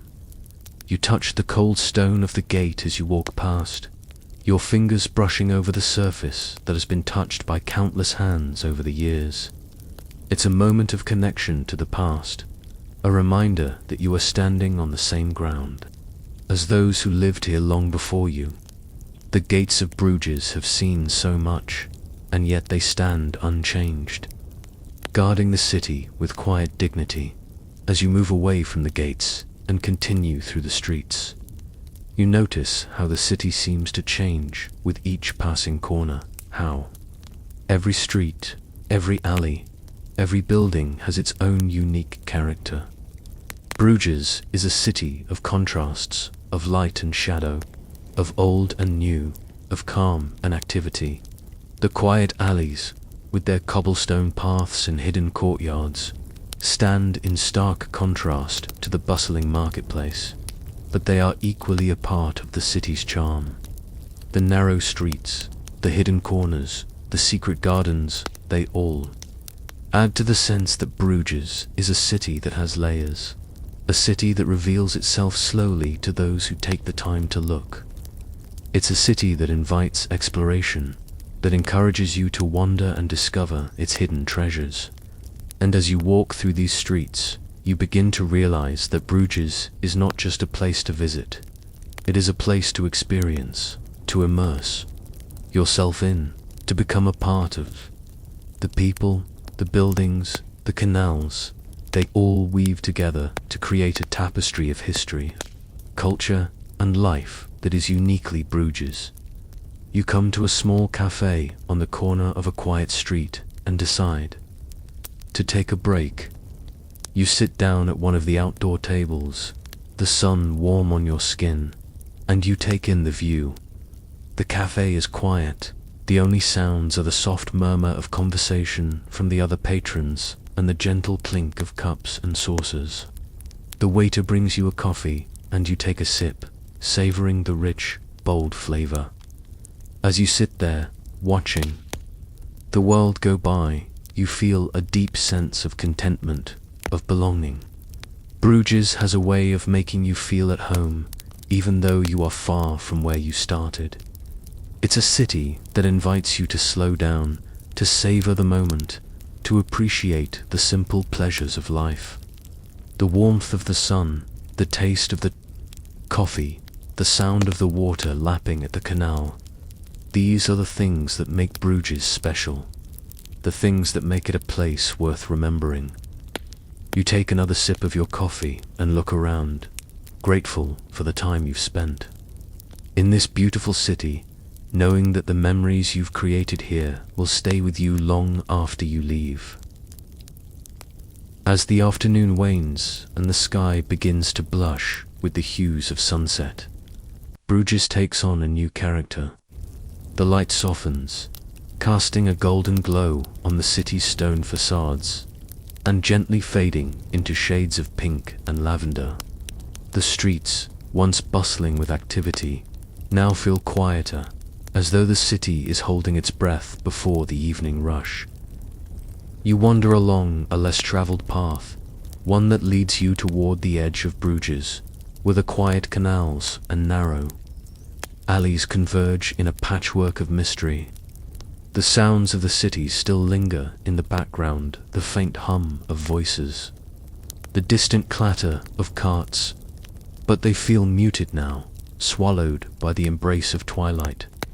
The air is cool, with a crispness that hints at the changing season, and you find yourself inhaling deeply, appreciating the peaceful shift that comes with the fading of the day. The canals are still and dark now, the reflections of the buildings, distorted by the ripples that break the surface of the water. The ducks that had once swam lazily by in the light of day have now taken to the edges of the water, their wings tucked under their bodies, their heads resting on their backs as they prepare for the night. Bruges, in the evening, is a city that seems to whisper to itself, its rhythm slowing as the hours pass. The lights along the canals flicker on one by one, their glow soft and inviting, casting gentle reflections on the dark water below. You pause for a moment, taking it all in the peace, the quiet, the gentle rhythm of the evening. The world, it seems, has slowed down, and in this moment, you feel as though you have found a place where time itself is not something to be chased, but something to be savored. You continue walking, your steps light on the cobblestones, and you come across a small square tucked away from the main roads. The square is almost deserted, save for a few figures scattered across its expanse. Two lovers sitting on a bench under the lamplight. An elderly man with a cane leaning against the fountain at the center, lost in thought. The fountain gurgles softly, its water cascading into the stone basin with a peaceful rhythm. The statue of an old saint stands proudly in the center, his stone face weathered by centuries of time, his eyes cast down in eternal contemplation. You can't help but be struck by the quiet dignity of this place, how it seems to exist outside of time, its past and present intertwining in the stillness of the evening. It's a place where the world slows, where the everyday hustle of life is momentarily forgotten. Bruges, as it settles into the evening, is a place of reflection, of pause, where the weight of history is felt not in the grand buildings or the monuments, but in the simple, quiet moments that happen in the shadows. The small square, with its calmness and beauty, feels like a secret, a place known only to those who are willing to seek it out, and in that moment, you realize that this city is full of such moments, hidden pockets of peace that can only be discovered by those who take the time to wander, to stop, and to look. You move on, continuing your walk along the quiet streets, each one seemingly more inviting than the last. The facades of the buildings, now softened by the glow of the lanterns, stand like silent sentinels along your path, their windows reflecting the warm light of the lamps. There's something magical about this time of day, as though the city, in its golden hour, is revealing its most intimate self to you, its secrets laid bare in the soft light. The air grows cooler as the evening progresses, and you pull your coat a little tighter around yourself, savoring the crispness that lingers in the breeze. The city seems to settle deeper into itself, and you find yourself becoming part of the night, part of the rhythm of Bruges, as it prepares for the quiet slumber of the evening. The sound of your footsteps on the cobblestones feels more pronounced now, as though the world around you is growing quieter, more still. You pass by a small cafe with candles flickering in the windows, and the warm scent of freshly baked pastries wafts toward you, making your stomach growl in response. It's tempting to stop, to sit down for a moment and enjoy the comfort of a warm drink. But you feel drawn forward, eager to see what else the evening has in store. As you continue your walk, the streets grow darker, and the lanterns cast longer shadows, their light flickering in the breeze. The city is still alive, but now the life it holds is quieter, more subdued, as though everyone has retreated into their homes for the night. Bruges at night has a way of feeling both alive and peaceful at once, as though the city is holding its breath, waiting for the night to fully embrace it.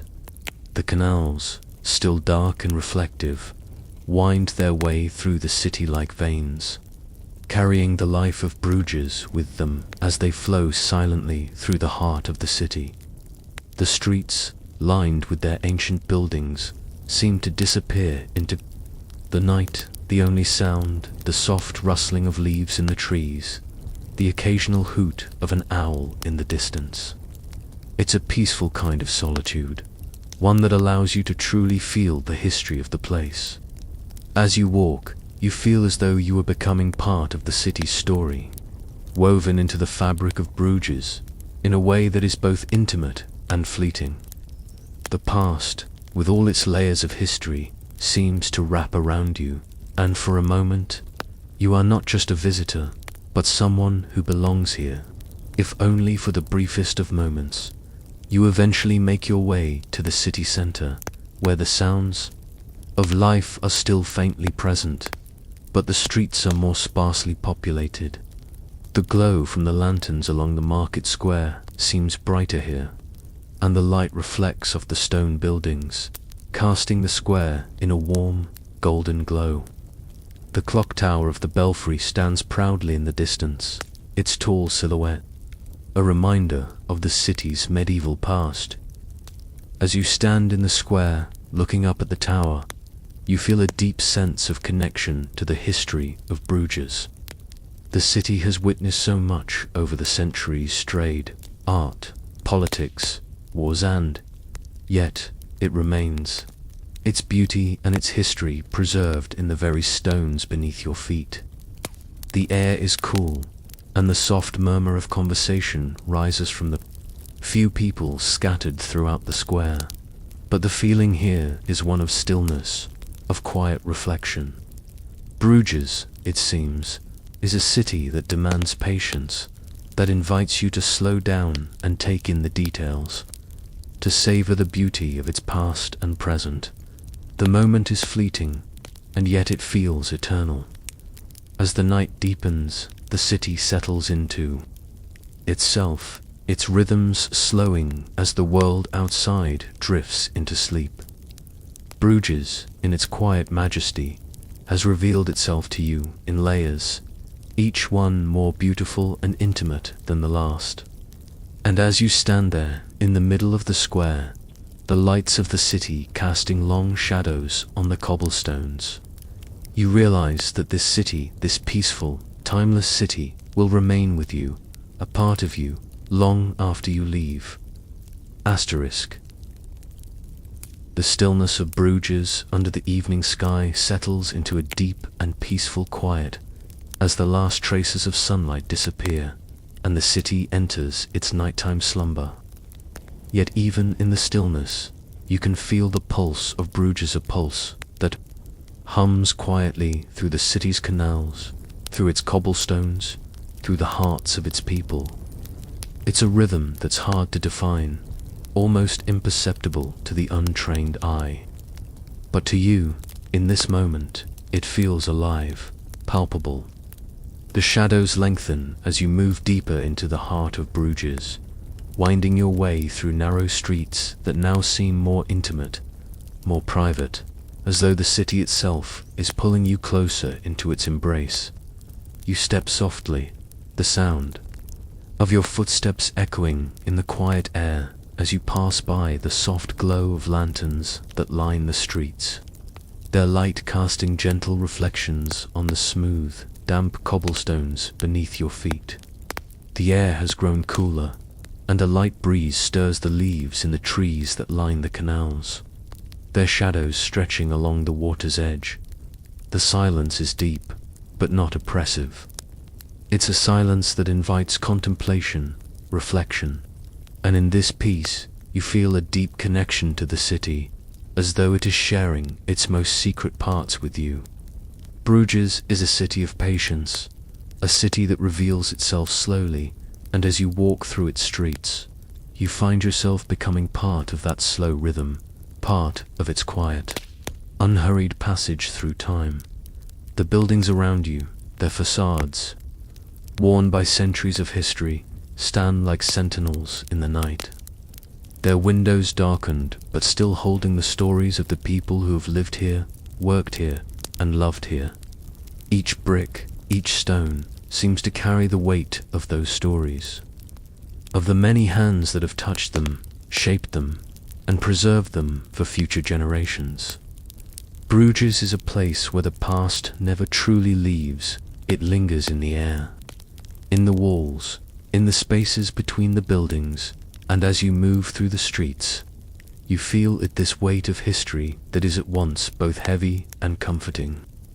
You wonder what it must have been like centuries ago, when Bruges was a bustling center of trade, a place where merchants from all over Europe gathered to exchange goods, ideas, and stories. You wonder what it must have been like when the markets were full of life, when the sound of horse-drawn carts filled the streets, and when the canals were filled with the movement of ships from distant lands. The past is always present here in Bruges, not just as a memory, but as something alive, something that continues to shape the city in ways you can't always see, but that you can feel in the air.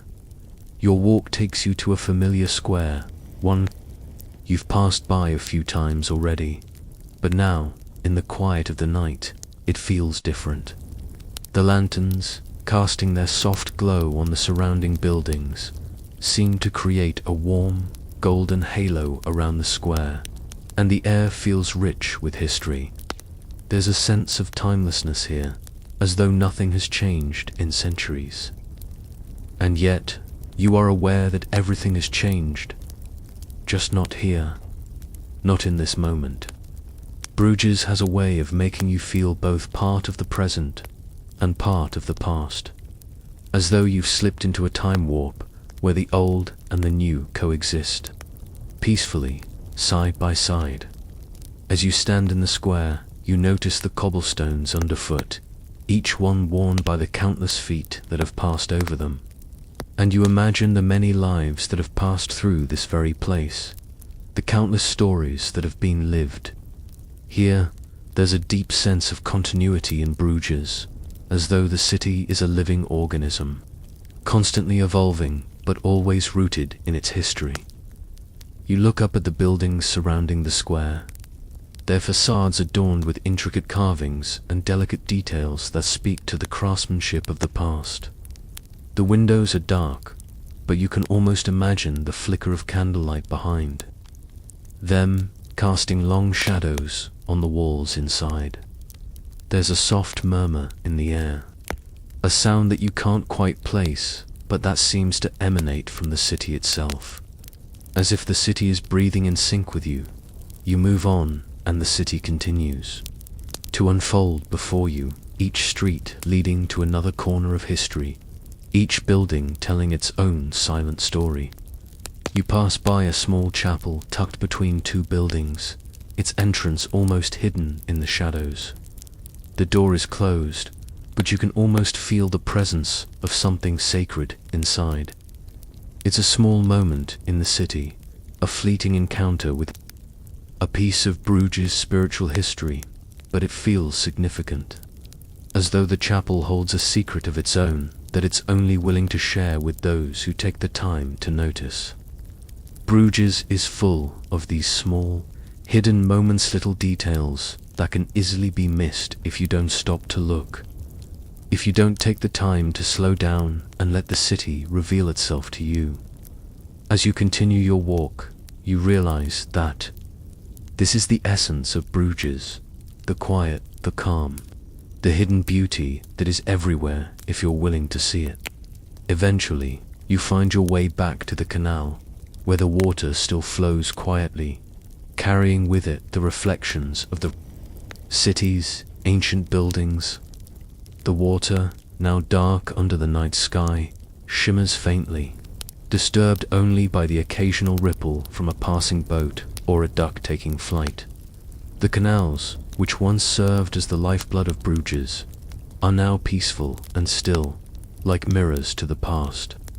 You stop by the water's edge, watching the reflections dance on the surface of the canal, and you feel a sense of gratitude for the city that has allowed you to step into its world, even if just for a short while.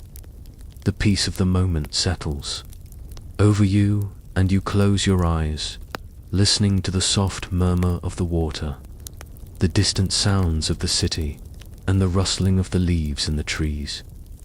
Bruges, in the stillness of the night, has a way of making you feel both small and immense at the same time, as though you are part of something much larger than yourself, part of a story that stretches back through centuries. It's a humbling feeling, one that fills you with a quiet reverence for the city and for the passage of time as you stand by the canal. Watching the world around you, you realize that Bruges has given you something precious. It has given you a glimpse into its soul, into the layers of history and beauty that make it unique.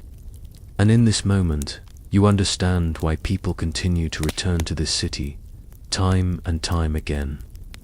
It's not just its famous landmarks, its canals, or its architecture, it's the feeling of being here, of being a part of something that has stood the test of time. Bruges is a city that invites you in, that offers you the chance to slow down, to breathe, and to reflect. It's a city that reminds you that there is beauty in the small things, in the quiet moments, in the forgotten corners of the world.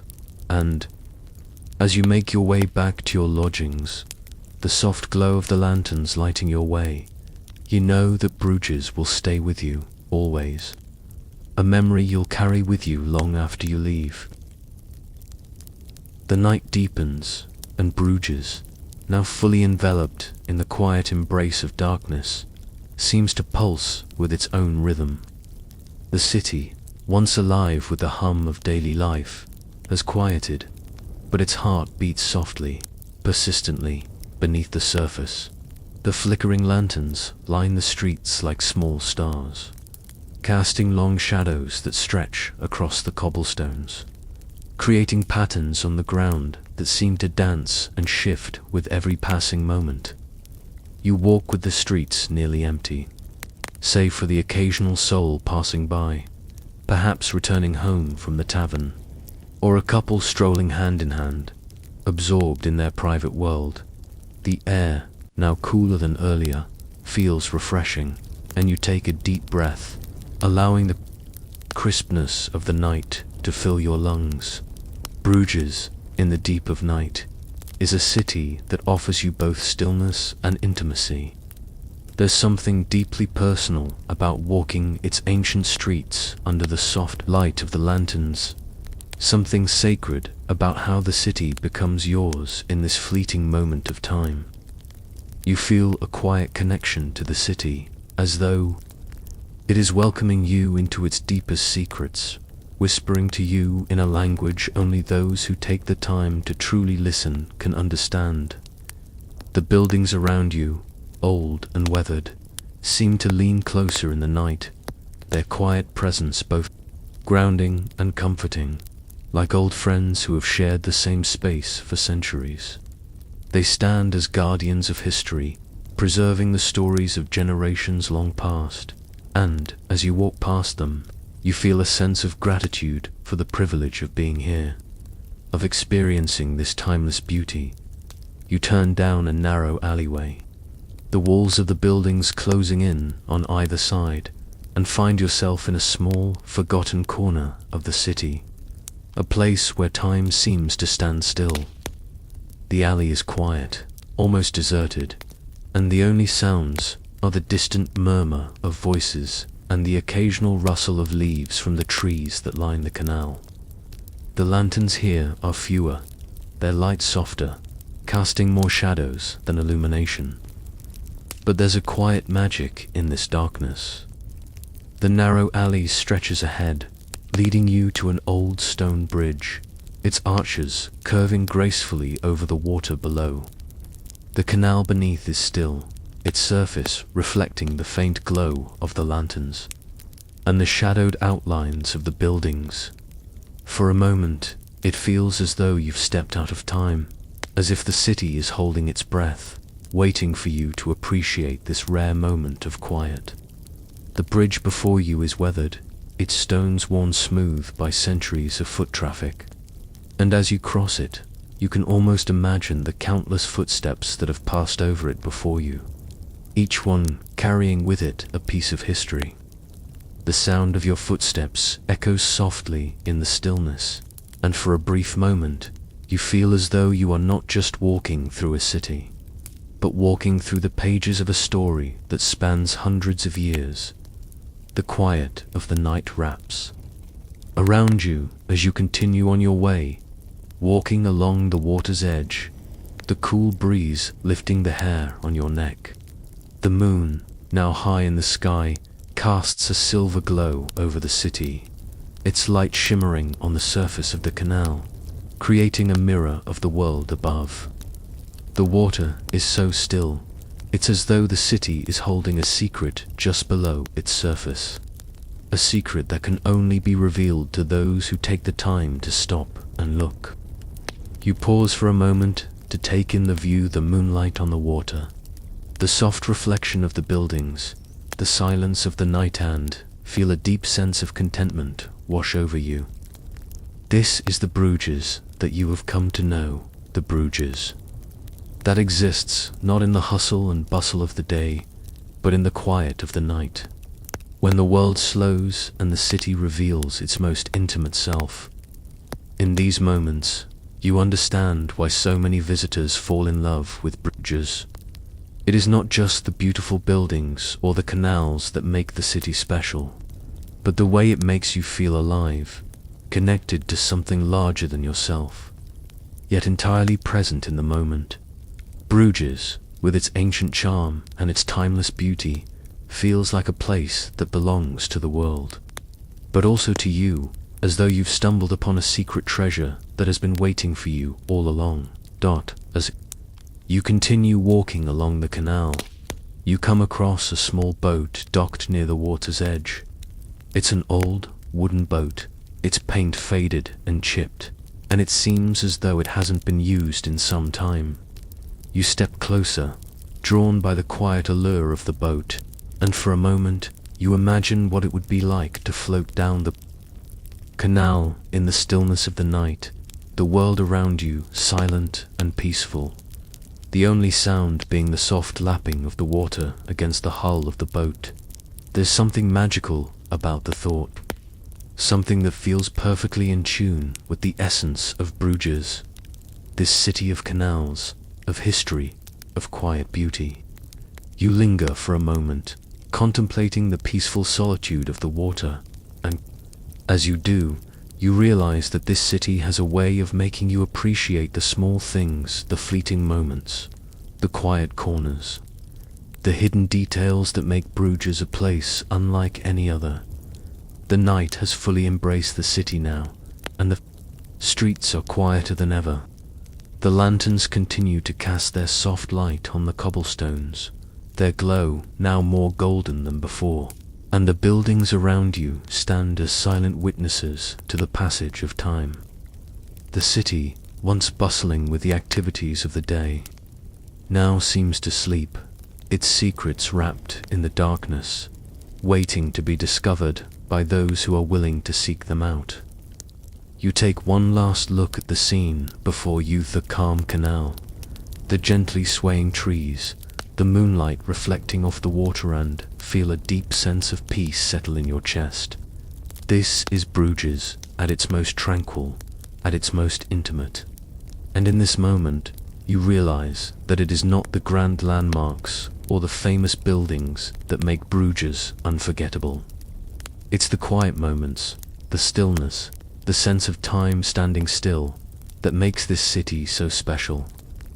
As you turn to leave, you carry with you the memory of this night, this peaceful, magical moment in Bruges, knowing that you will return to it in your mind again and again, long after you've left.